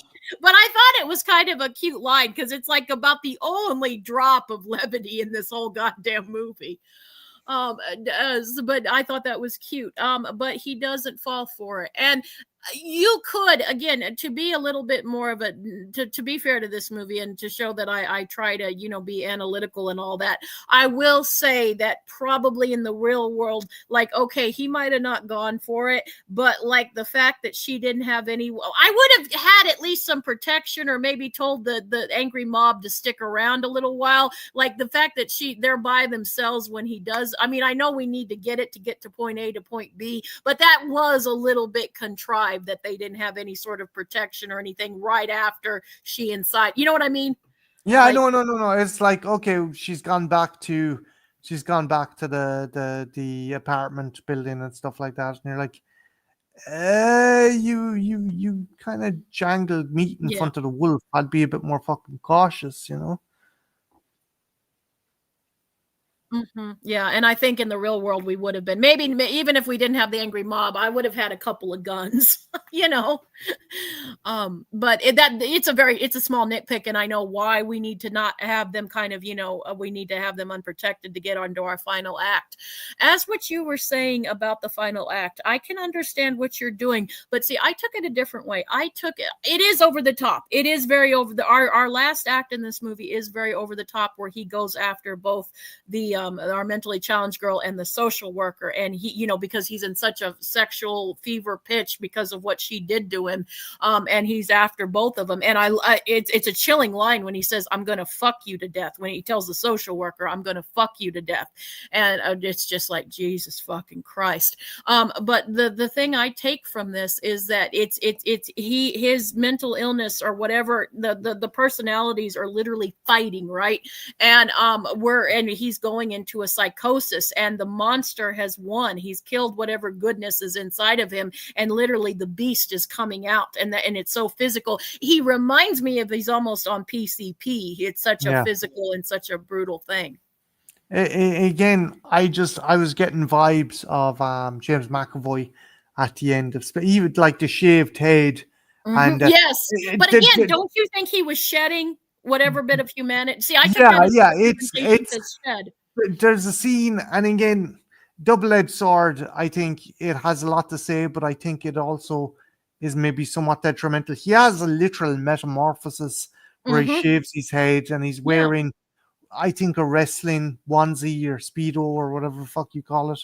And he fucking just goes ham on the two fucking girls. And I'm like, okay, yeah,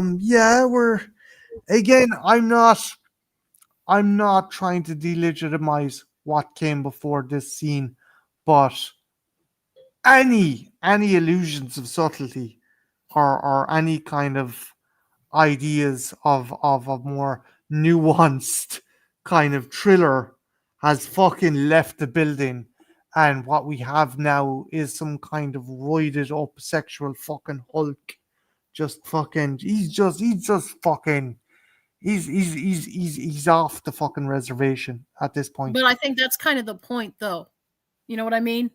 Yeah, I'm not being an asshole to you, but that's just how I no, feel. no, no. You're not. I know you're not. I know you're not. And maybe I'm being too fucking nitpicky. I just felt I was invested. Maybe it's my old age, because like there's so many movies now where like 28 years later I was like, okay, I'm digging this. I'm digging. What the fuck? It's always the last act that's like, what the fuck is going on here? You know?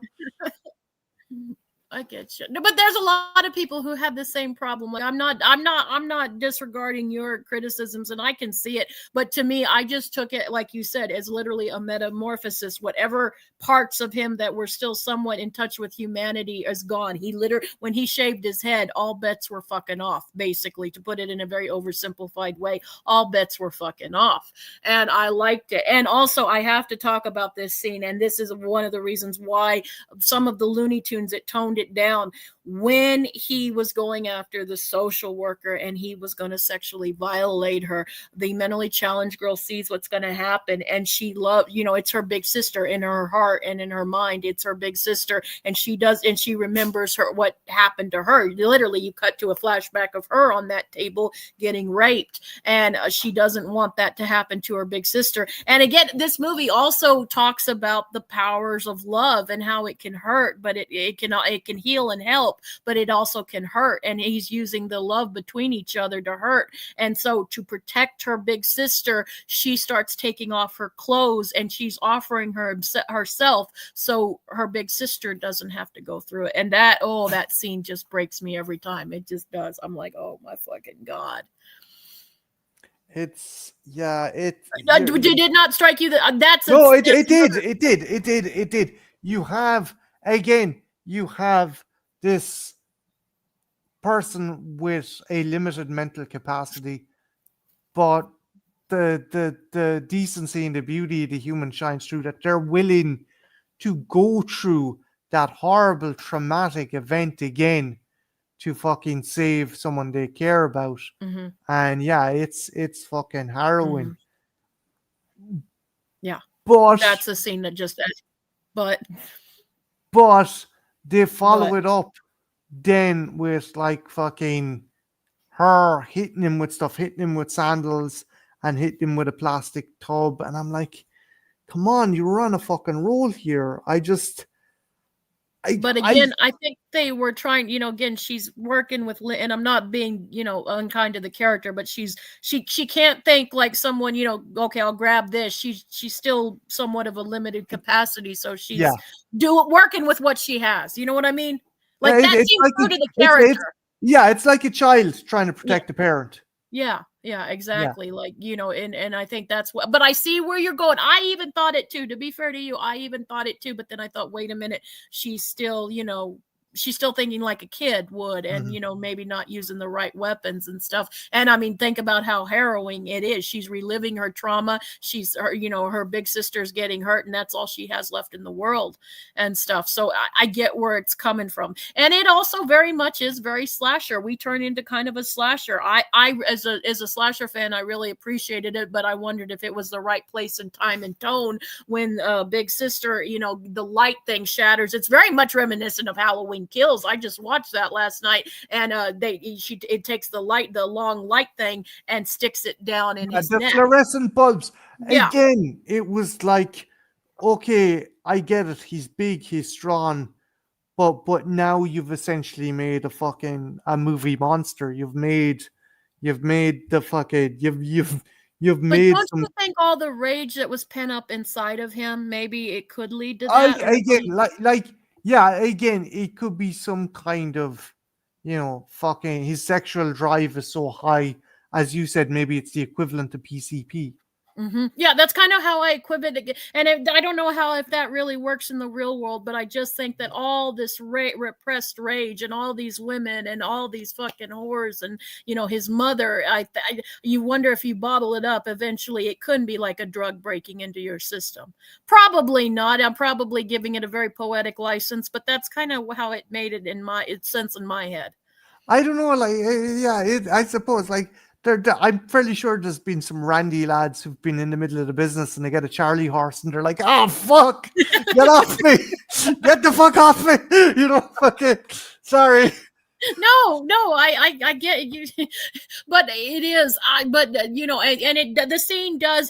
I do think, again, to be fair to you, I think we could have maybe cut the scene a little short. I think it does although I do like the very end shot of this sequence with the saw and with the shadow work.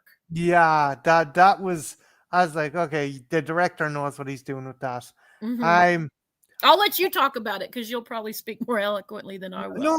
no. So, the poor girl, she ends up saving the social worker, and he takes his ire out on her, and the social worker manages to escape and lures Mr. Chan into, again, it's off the fucking wall. I'm not gonna fucking, it's off the wall. They've established that this housing project for the people with limited mental capacity has a tool section for making things, and there's a fucking circular saw or a band saw or whatever the fuck you want to call it, and the social worker sits suggestively in front of it with her legs spread and her pants or her gown covering the blade, and your man, literally like a fucking animal, runs at her, leaps towards her legs, and goes head first into the bandsaw. And there's the silhouette of the shadow. It looks like he's giving her oral sex. It's part of me is like, that's really clever, just not in this movie.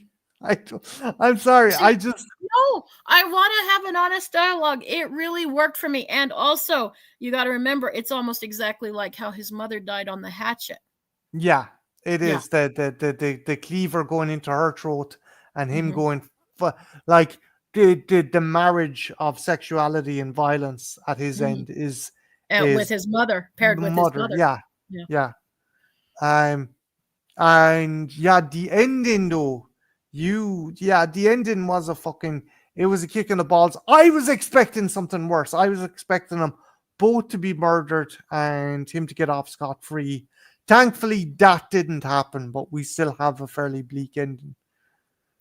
Yeah, it's a very bleak ending. You hear doctors basically tell the social worker, I mean, barely escapes with her life. She's in a wheelchair and bandaged up, and you get the feeling that if it had gone any worse, she'd be dead too. And the doctors are telling her, like, we've done everything we can for her, but the chances don't look good. And she wills herself in on the wheelchair to her room, and all of her friends, all the other mentally challenged patients are in there. And you could say that this is very lifetime and manipulative, and maybe it is, but every time I watch it I cry at the exact same scene. And you got to remember the one kid who pretty much just can communicate through screaming. He remembered the act she did with the String. yarn. Yeah, with a string, and he goes up to her and he goes, feel bad, and he ties it down, and we're crying, and they're all going, wake up, and come on, you got to come back to us. And you see her fluttering and you think, oh, thank God. And then we flatline, and that's how we end the movie. We don't see a thing flatlining, but you see that it was a muscle twitch and now she's gone. And Yeah, it's harrowing. it I is. really felt Jesus, they should have done what they done in G.I. Joe the movie when Oh, when at the Duke end. died. Yeah.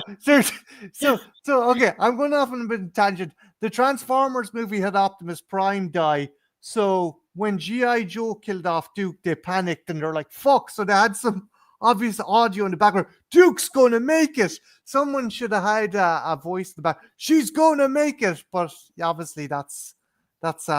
Hey, it's night, Russell. Take Good care, night, dude. Russell. Thank you for joining us. I hope you enjoyed the stream. Thanks, dude. Yeah, but sadly, as you said, this is the real world, and yeah, it sucks. It fucking Would you sucks. have preferred it if she would have made it? Or do you think that's the right choice? It probably would have been disingenuous to the movie, but I'm Mm-hmm. like, for fuck, after all this, just give us another fucking win. Sure, the guy got his head fucking mashed into a fucking circular saw, but one more win. But as you said, fucking, not everyone gets to ride into the sunset. Mm-hmm. No, you don't, and that's why I love this movie. I don't know why. I feel that there is some really. This is going to make me sound like such a pretentious bullshit thing, but I feel that there's an honesty about this movie. This movie resonates with me on a deep, deep primal level. I don't know why. It hits me. It hits me, and there's something about it that's just visceral, and it clicks. It checks all the things in my head, and I don't know what that says about me as a person, but No, it just it clicks. given your history and given the shit you've been through, I can totally understand. I can concur. I've got to give you fucking props for being able to watch this, having gone through what you've gone through. I find it cathartic. I do. And there's a lot of people who've been in my No, shoes who wouldn't, but I do. I get that. And I gotta give you props. Like I can't even fucking. I'm not gonna watch this movie again. It is fucking heartbreaking. And like, if she had survived, would that have ruined the movie for you? A little, it wouldn't have ruined it, but it would have taken some of the shine off of it. It would have taken some. I'd be like, no, this feels right. Like, it doesn't feel right, but it feels true. I guess that's a better way to put it. It feels like that. This is true. This is true that sometimes we don't get our happy endings. We fight so hard and we try to be good. Like she said, I'll be a good girl. And even when you're a good girl, sometimes that doesn't matter to the powers that be. Sometimes that doesn't matter, and it doesn't matter if you have a pure heart. And this is ending on a particularly downer, but it's just the way life is. No, look, I get that you can't have that, but some movies can do it. Like Yeah. another favorite of yours, The Woman. Like Mm-hmm. Yeah. that dipshit husband and his fucking pervert son get done in with a lawnmower blade, like, by the woman. And yeah, I'm not gonna say it's a happy Mm-hmm. ending, but the fucking daughter Yeah. survived. Yeah, they do. No, it is. It does. It does. I love that movie. And there are those stories where people fight back and sometimes you tip the scales. And I'm not for against those movies either. I'm for those movies too, but I think it's dangerous. I think that's why it's so important to us to have these kind of movies that aren't necessarily rainbows and sunshine, is because it's the only way we can appreciate the ones that do give us a little bit more of empowerment and a little bit more, yeah, right on. We got what we wanted. I think sometimes these movies make us appreciate those all the more. Ketchum said it best, you do appreciate this stuff because of all the evilness in the world. Yeah. Hey, Stephen. Hi. Hello, Stephen. Again, you What's are your right. verdict? What's your verdict? Seriously, and don't and because it's one of my because this and also besides, what's your verdict? Did I overhype this? But then I guess you can never overhype. If it's a favorite movie, it resonates with you because it resonates with you. But can she shut the fuck up about Red to Kill now? No. I can see why you love this. This movie has a lot to say. Maybe it wasn't that you overhyped it. Maybe it was just I myself and other people like Sparky and stuff are like, Jesus Christ, because it's like you have garnered the reputation of you're the lover of Debbie Downer movies, and I was like, fucking hell, this is a downer movie. But I was expecting, like, I don't know, I was expecting a Greek fucking tragedy. I was expecting everyone to fucking get fucking, you know, to me, the tragedy is this is a soul that it shouldn't have happened to. I think Yeah. that's why it wrecks me so much. This was a pure soul. And like I said, maybe some people will look at it and think, this is an Asian I am Sam, for the and I would totally disagree, but I can hear some people going, No, this is it's not. It's not. Again, a weaker director would have done something like that. This is not that. Um, I think just when you talk about stuff you like, and it's it is of a certain fucking level, and I was expecting something absolutely fucking just completely fucking miserable. And it is, but it's like, I just, the guy got his comeuppance and the social worker survived. But yeah, that poor creator But didn't deserve that. that's worse to me because that was kind of she kind of saved her in a way. She Mm. was looking at her life and didn't have anything, and now the one thing in her life was taken away from her. So there are to me, there's worse things than It's death. worse than death. Yeah, Yeah. I get that. Honestly, it's a really good movie, flawed in places, in my opinion. That's in my fucking opinion. I this is look. Do you know what? I I I I have issues with this movie, but it's a fucking certainly a fucking interesting and a movie that is something to say, Yeah, and very much so. you resonate with it, and that means other people resonate with it. I have my criticisms, but also I'm the fucking Egypt that bought Jurassic World Rebirth on Blu-ray, okay? After fucking slating it. I'm a fucking completionist, Jen. I'm a completionist. So any criticism I have is like, yeah, go away. Um, let's see. Let's see. I can see it as Hullabuck said, people who love life don't read, nor do they go to the movies. Will have to watch this fucking movie you're all talking about. Yeah, Thank you. Thank you. I'd it's like to hear your thoughts. it's. I'm not going to be one of these assholes and go, oh, it's not for me. It's just a movie that some of the inconsistencies stop Don't it worry. from being a fucking solid watch for me. You know? Hmm. Yeah, I understand. It's not for everybody, but I think it's one of those movies that I feel it just kind of has gone under so many people's radar. And I think I don't think everyone's going to feel about it the way I feel about it, but I think there might be a few people out there that, I'm sorry I came to this movie so late, because this was a movie I came in fairly late to. And it's just, I really feel like I think it should be sitting just as close as I Spit on Your Grave. Really, I do. And that might be Mm. blasphemy to some. And I'm not taking anything. I fucking love I Spit on Your Grave. Miyazaki was a fucking genius with that movie. But I think it can stand shoulder to shoulder with something like I Spit. And for me, it even stands a little higher. And again, I'm not taking anything away from it, but it works a little bit better. And it has a little more meat to it, a little bit more. Or more meat to it. You know what I mean? Yeah, no. I'm glad you showed it to me. I am. And no. All joking aside, I'm glad you showed it to me Well, I because was going to show you Rocky and Bullwinkle, but yeah, that's a fucking bullet dodged. Yeah, I it. like that movie. Fuck you.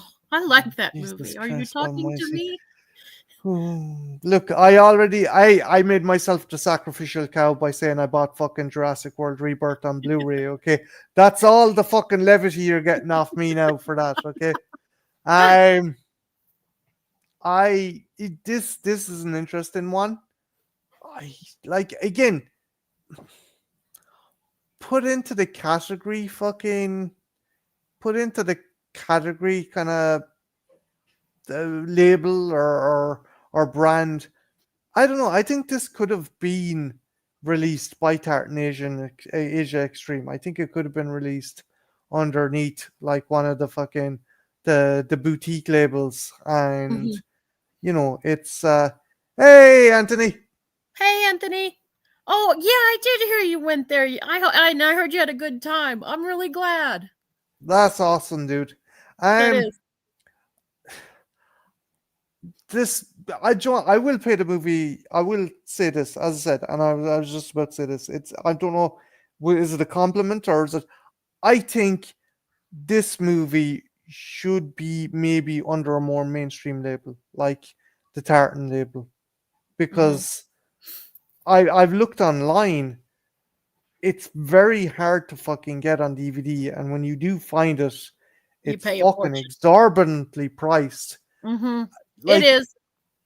I I I could have seen this being picked up by the same distributors of a Takeshi Miike movie Yeah. easily. I don't like bar the scene with the buzzsaw Mhm. and the thing with the sexual violence is fucking abhorrent. I will fucking say that. It's hard to fucking watch.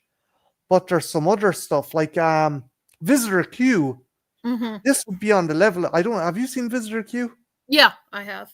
I would Mickey. put this on the same level of Visitor Q. So I think this isn't beyond getting a more mainstream release.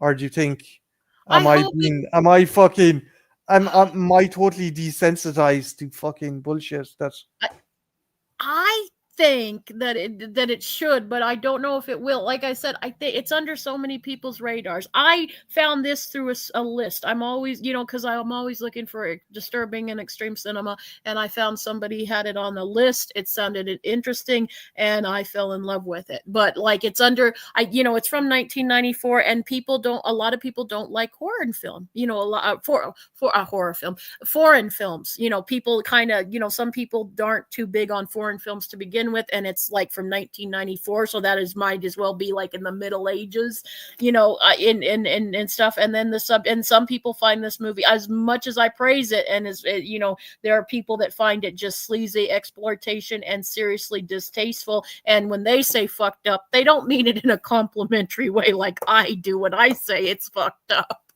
you uh, know.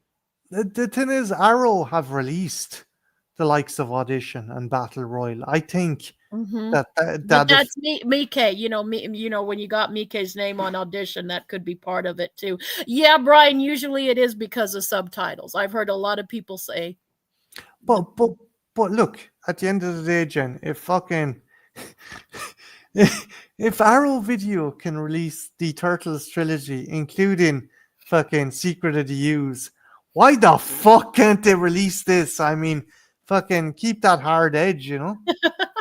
I don't know. But this also, and then you've got the rape revenge genre is a touchy subject in and of itself, just be due to the nature of the themes we're going for, darling. Well, Like then fucking someone like Vinegar Syndrome picked this up.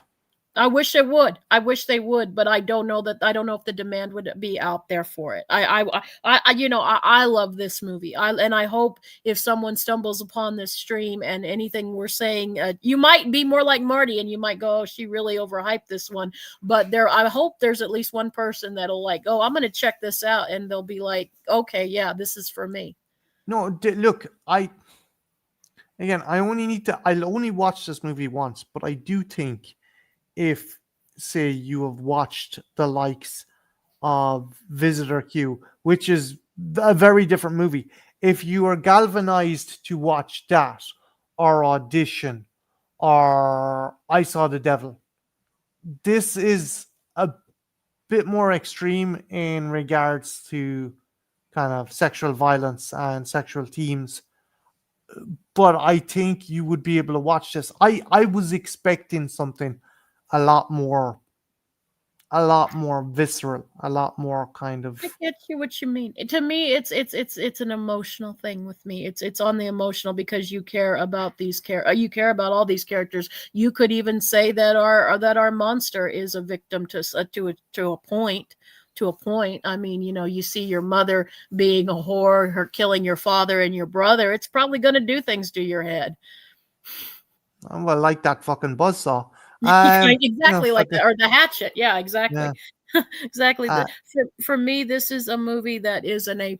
It is a movie that is deeply, deeply a movie that I hold near and dear to my heart. And I know I talk a lot, but this is a movie that seriously like is profoundly something that's profound to me, for a lack of a better word. It's very profound, and it touches me on a deep primal level. And I would highly recommend it, particularly to anybody who's ever been a victim of sexual assault. I think you can, not for everybody that has gone through it, but I think if you're the right kind of person, it will give you some comfort. I really believe that.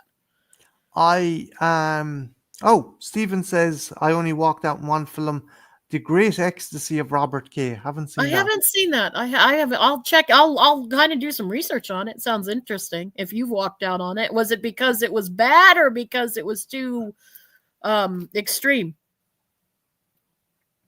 I walked out on fucking and again it's a Michael Mann movie and I love Michael Mann movies, but it was so fucking droll and terrible. Miami Vice with Jamie Foxx and fucking Colin Farrell. Do you want to know Mm-hmm. why? Two Why? fucking shower sequences in the space of 15 fucking minutes. I'm like, what the fuck? This is so fucking boring. But yeah, going back to Red to Kill, um, I hope I'm not being a prick, but a solid No, C. I'd give this movie a solid C. I get you. B I get. minus or a solid C. I think it's got a lot going for it, but it's undermined by certain aspects. It was so bad. Okay, I might have to do some research, Stephen. Thank you for it. Um, I get that. This movie's not for everyone. Even people who love this kind of genre.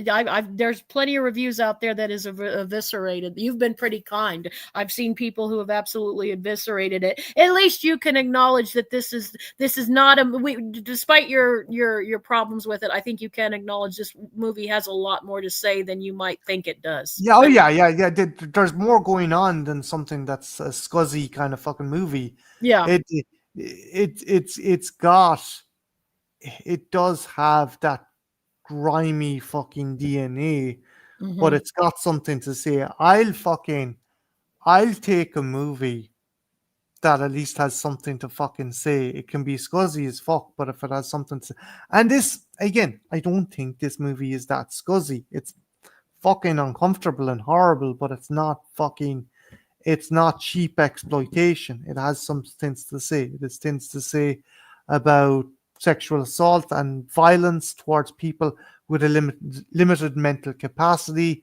It has commentary on fucking, you know, is it nature or nurture that makes a person a monster? It has a lot to say, and it does it in a way that doesn't go quietly into the night, but it does it nonetheless.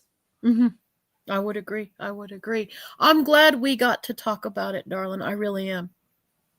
Yeah, it's again, I I don't. It wasn't that you built it up. It's just I'm aware of your repertoire, and I was like, Jesus Christ, this is going to be fucking grim. Mm-hmm. And I was like, and it is. It was grim, but I was like, Christ Almighty, because you were when you were talking about this, I was like, Jesus fuck. I would be. I earlier on we were deciding what to watch, and I was trepidatious at this. And again, of all the titles, I was thinking the lesser of two evils was going to be. Do you know what? Let's watch Necromantic. You know that might be a bit more cheery. You know, when Martin is begging to watch Necromantic, he's trepidatious about watching a movie. But no, this is a good watch. This was a good watch. Appreciate it. Do we have anything else to say about Red to Kill? I think we've pretty much said it all. Or Yeah, this unless you're a couple like myself and Jane, this is not a date movie. This is certainly not if it's a movie. Hey, baby, want to watch a foreign film? Yeah, I love Spirited Away. Yeah, yeah, she's spirited away into the night after watching this. Well, Fucking but Threads. Jesus Christ, man! Now you're talking, Stephen. Now that's a movie to dunk your head in the toilet and not flush. But I mean, there are some couples like us who, I mean, this wouldn't be a. I mean, this was a date movie for us. It was for Technically, us, but like for you us. know, I like how you said that. fucking Dick and Jane, we are not. Hey, Kadava. Hey, Ben, how are you? But yeah, no, if just some fucking, if some fucking edgelord teen is like, hey babe, want to watch a romantic movie? And yeah, and irreversible. He's like, "Hey, I got a double bill for you," and the woman's just there frantically typing fucking 999 into her phone, or calling her father, "Dad, get over here and bring the Smith and Wesson, please." Just What's See, Marty, the thing is, hello, Cinderella. hey, I'm like, but see, the thing is, like, I mean, are we that unusual as a couple, like, no, with our we're not filmographies? we're not no, we're not well, we are, but we're not that unusual. We're a couple of freaks, but we're not monstrous freaks. Like, I'm I think if some like if someone is if you, regardless of your gender, if you're someone who's like kind of into horror and you're like, or horror or thriller or something, hey, want to watch it, and this the person, your potential girlfriend or your potential partner, potential boyfriend or girlfriend, is going, oh sure, I'll watch something extreme. This is not something you kick off with. I I don't But see, think Marty, so. I would, because I'd be like, you'd get points because I'd be like, okay, we're going to be talking about something really cerebral here, and there's so many, I mean, we talked for over 2 hours about this film. I mean, there's stuff. I mean, No, there is stuff to say. There is stuff to say. But if you are trying to swoon a novice to, sorry, I sound pretentious as fuck. I apologize. no, you don't. If I get what you if mean. if you're trying to swoon someone who isn't, say, an advocate or a fan of foreign films, this is not the fucking movie to start with. I don't know. Maybe I'm wrong. Maybe I'm No, wrong. I think you're right. But I mean, it worked for me. I mean, look at some of the movies we've watched. Yeah, but I've watched before I got with you. I've watched some shanky shit. Again, I lent my friend Nina my copy of Visitor Q, and she showed it to her boyfriend, and he asked like what the fucking deal was with me was, and he was like, yeah, I don't fucking, he was kind of saying to her, oh, just be careful hanging around with him. And she's like, it's a fucking movie, you dumbass. Now, I'm lucky that fucking Nina is fucking very open minded and she watched it no bother. But her boyfriend, who isn't a fucking cinema goer, who isn't a fucking fan of foreign films, he fucking thought I was a freak for lending her fucking Visitor Q. So I'm like, I I am not a stranger to these kind of movies and this kind of genre. I don't think, um No, if I get you. no, hey Stephen, no one's ever fucking annoying. Trust me. We let you know. Look, this is a stream with me. I'm fucking annoying. I can barely master the fucking English language, you know. But again, No, you're I not at all, Stephen. no, no, I think we're suitable. We're fucking designated to watch movies like this because we grew up watching movies like this, and we fucking, we have, again, with the, I really don't want to sound like a pretentious fuck, but we have a varied diet of cinema, and we're not afraid to Mm-hmm. fucking kind of expand our palette to foreign film or extreme film, or whatever, and I think that's what gives us the Mm-hmm. kind of the mental fortitude maybe to watch stuff like this. I don't know what it is. I find it. I just am glad you are Maybe like we this are because just a couple of fucking it. freaks who fucking knows, like maybe that's just the simple We, answer. I mean, that's a given, Marty. That's just a fucking given. But I'm glad. I'm glad. I'm glad it works this way. I'm glad we can watch these kind of films because a lot of exes wouldn't even begin to understand some. And I'm not. I sound uppity, but they wouldn't have gotten some of the more subtler aspects of I'm sorry, but from the description of some of your exes, one of them, like, I guarantee you, one of those fuckers would have been like, "Why are their eyes like that?" It's like this is an Asian movie, like, but he just, Yeah. The it's sad like, part is you're not too far off. Um, Look, but I like Hank Williams as much as the next man, but like, don't have it in your fucking pickup truck blaring the whole fucking time, like. exactly. Sometimes you need some Tammy Wynette. But tonight the heart. Okay. But so you don't think I overhyped? Honestly, like No, I don't boyfriend think you. aside. I don't. I think maybe you didn't overhype it. It's just I know your cinematic tastes, and I overhyped it in my head because, as I said before, you were the queen of Debbie Downer movies, and I was expecting something that was going to be absolutely heart wrenching. This was heart wrenching, but there was like a fucking pinhole in the wall of hope and light at the end of the tunnel. I It get it. was fucking dire, but it's. You'll take what you can get. I'll take what I can fucking get. Jesus, after this, I'd have to. So I'm glad and then I promise the next stream we'll pick something a bit lighter, a little lighter. It's all right. I'm gonna pick something. I'm gonna pick some weird fucking science fiction dinosaur fucking movie that you'll fucking want to throw at me. No, I'm joking. I'll see. I'll see. Oh, We'll see. We'll see. But it's nice to be back and it's nice to be streaming. And I'm really happy that I'm streaming with you. no bother. And yeah, it was an interesting movie. As I said before, I think if you were a fan of the likes of Takeshi Miike and the likes of Asian Extreme, this would work for you. Again, the category movies, you're saying this is on the lesser spectrum of shock value and stuff, right? Yeah, some of these movies go. I mean, even I can show you because I like these films, Marty. If you want, we can make this a thing, and I can introduce you to Category 3 films. Want to come into my world? Want to come? Come on, come on! The door's open. Come on in, Marty. Come on, come on. Whee! There's incest in a lot of them. Why are those people as the way they are? But no. Yeah, maybe I'll see.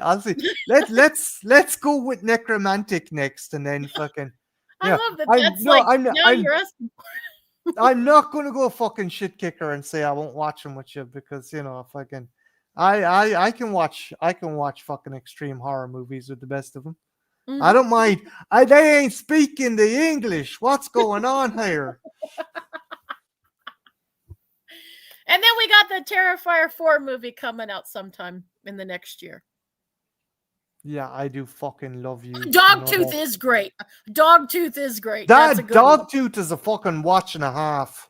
We need to do We need to add that to the list. Dogtooth is like, yeah, definitely. There's is that a couple your favorite of his films? Mine's still The House of Jack.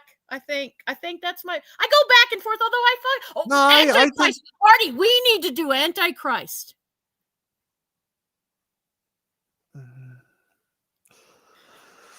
I don't want to see William Dafoe's balls get mushed again. Jesus. Okay, Grant, we'll do that.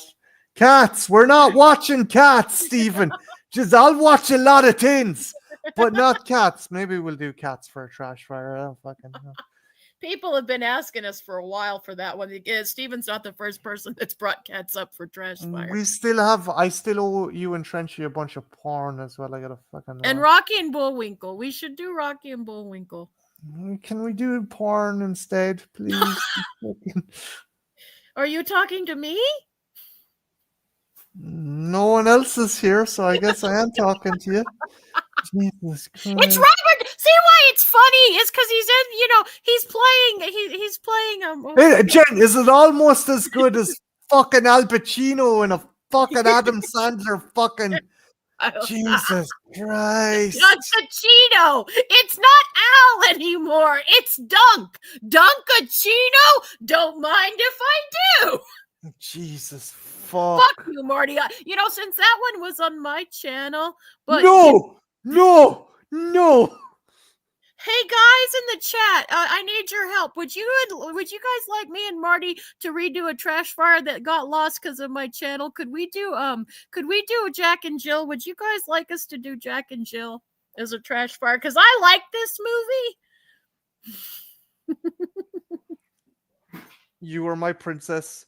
I love you with all my heart and soul.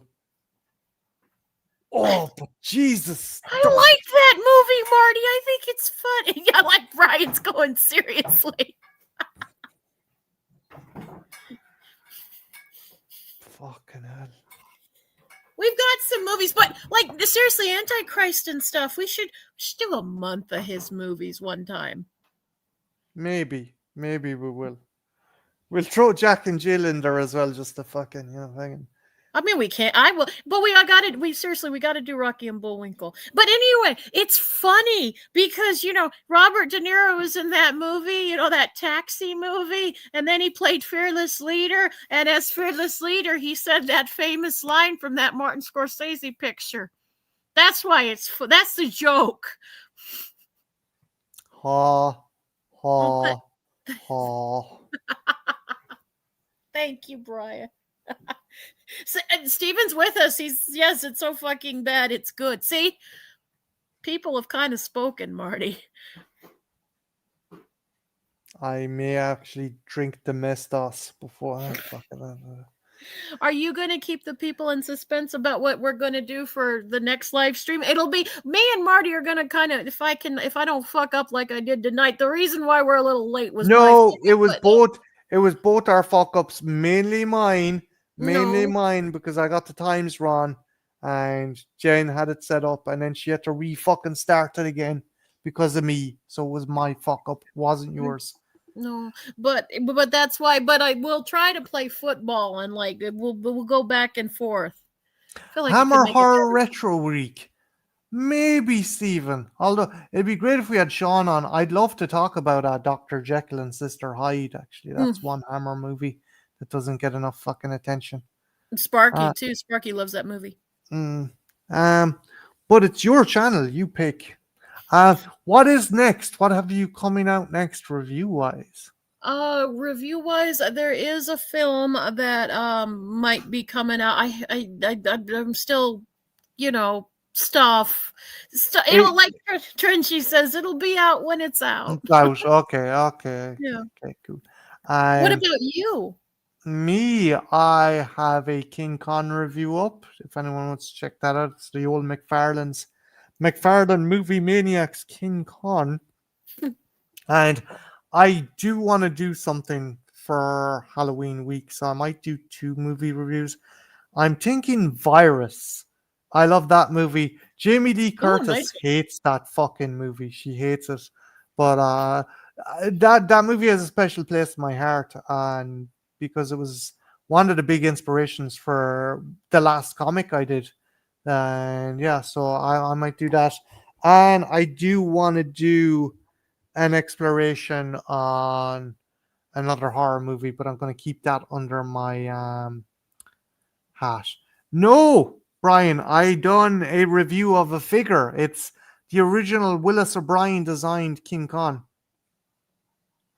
Yeah, Pete from I Read Books is fucking awesome, Stephen. He's super nice dude. The dude has a great oratory voice, and I was on a live stream with him before. He is so sorry. I'm going on a fucking soapbox about Peter from I Read Books, but if you guys like listening to audiobooks, check out Peter's channel. The dude has such a fucking brilliant voice, and he is super nice, super funny, and he kicks arse.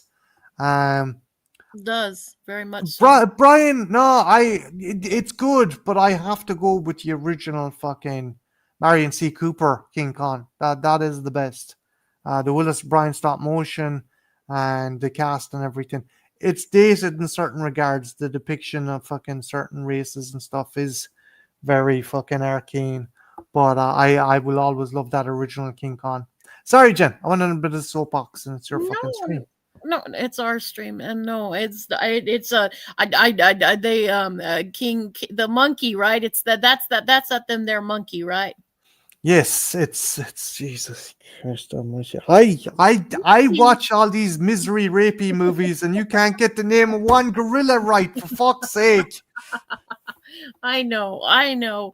The Halloween, we still have 1 week left, so enjoy it, guys. As I was thinking, you mentioned Jamie Lee Curtis. You know, there is an incest movie with Jamie Lee Curtis. That's her other horror movie. If you have any interest.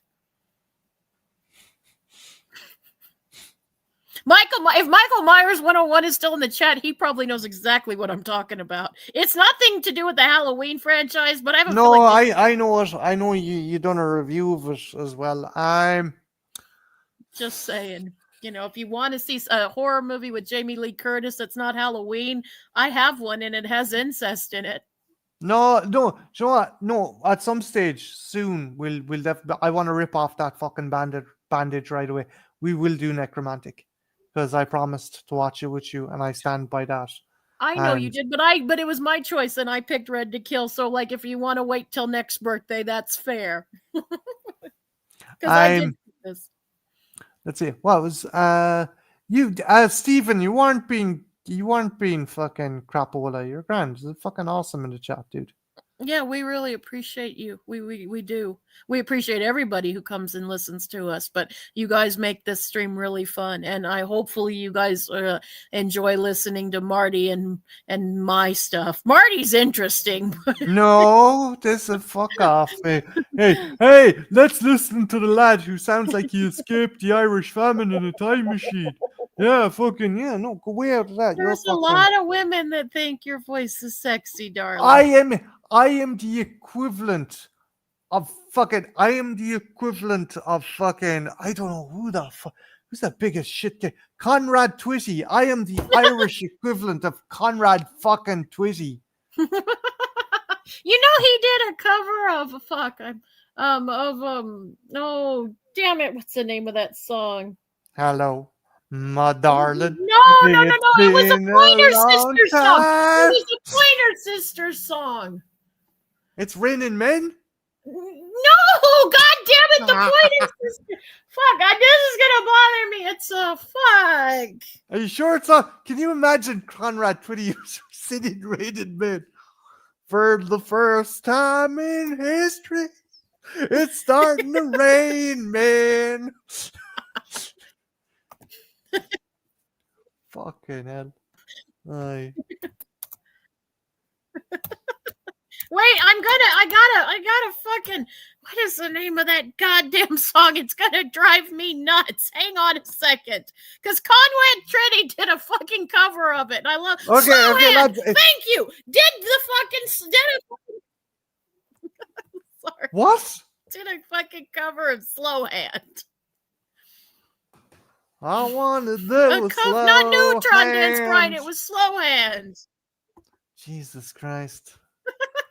I know. Oh no, I need I need you know an easy touch who won't come and go in a heated rush. That song.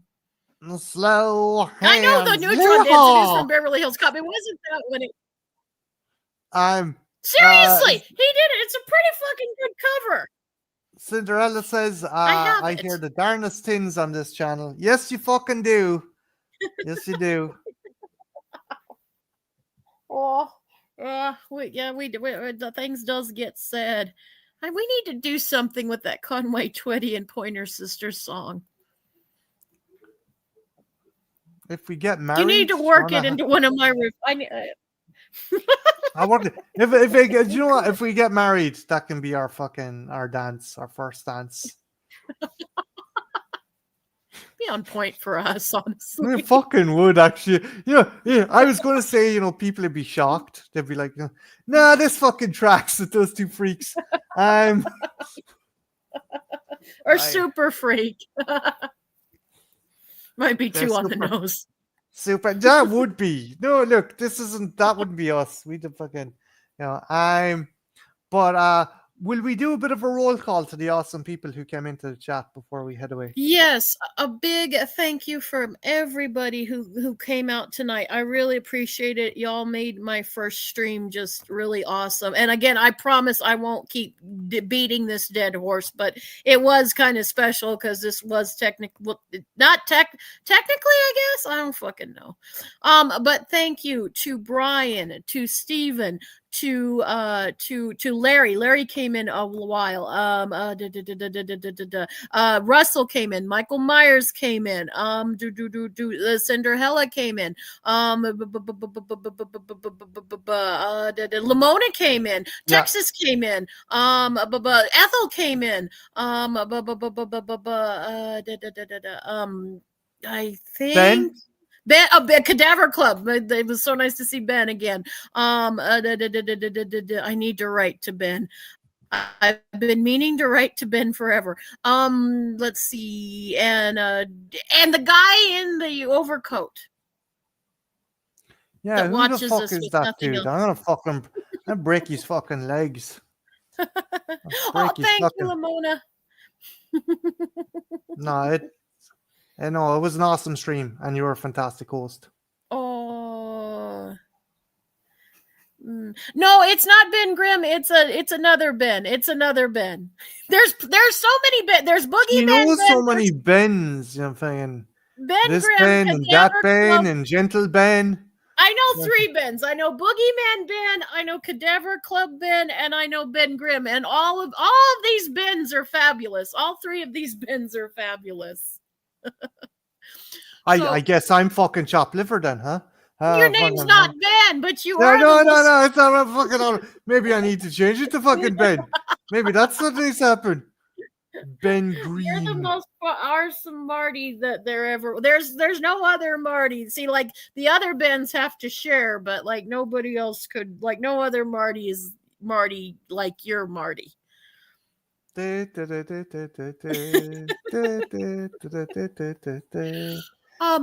with all that, is there anything else before we say now howdy, say Auf Wiedersehen? I'll lean into my German heritage. Before we say Auf Wiedersehen, is there anything else? No, just you guys all fucking kick arse for tuning into this wonderful lady because she deserves it. And yeah, also a big thanks to everyone who's fucking subscribed thus far. And thank you. Yes.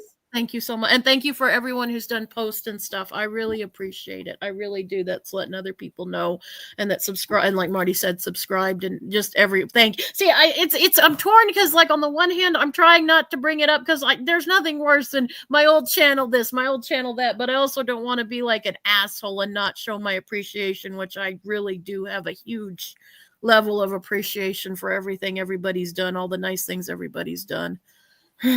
Well, you deserve it, and you're fucking loved in this community, not just by me. Well. But you're the only one I would like let warm wet stuff on any area of my body. Like I love all these other people, but I wouldn't let them do that. What, like Ovaltine? You can only fill. You're the only one who can fill up my belly hole orifice. The fucking belly button. There you go. Belly button orifice. Wait. Well, I'm fucking. Am I doing a Tommy Wiseau? Am I having sex with your belly button instead of your vagina? Is that? Look, I can master that technique if you like. I just don't know. Like, is it? Well, I mean, I like to switch it up, Marty. I'm not saying all the time, but once in a while, it might be kind of fun. Okay, maybe that's where the nub is. Maybe the nub's. You're the fucking G-spot. You know what? Leave it to you. Only you. Of course, you would have your G-spot in your fucking navel. Jesus Christ. Kind of hot, isn't it? My knees would be fucked, so I'd be like, shit, fuck, there goes the psoriasis. Worth it, still worth it. For you, maybe. My fucking back is fucked. On that, I think that's a good note to close this stream on. I really do. Go first. Yeah, might as well. We can't do any more damage. least not for this stream. Thank you to everybody in the chat who came. We love you guys, and we will see. The next stream will be on Marty's, because that's, I guess, how we're going to do it from now on. And for those of you guys wondering, me and Trenchy and Joey will be back in November. I'll be doing my streams in November. We'll be back in November. So. So with all that, good night, and penis. Don't forget to hug the penis that means the most to you, whether it be your own or attached to someone else's. Joke. Jesus Christ. That's the first good stream back anyway, I'll tell you that. Shlana Walya. Penis. Good night, guys. Love you all. Thank you again. Penis. Vagina. Bye. See how you like it.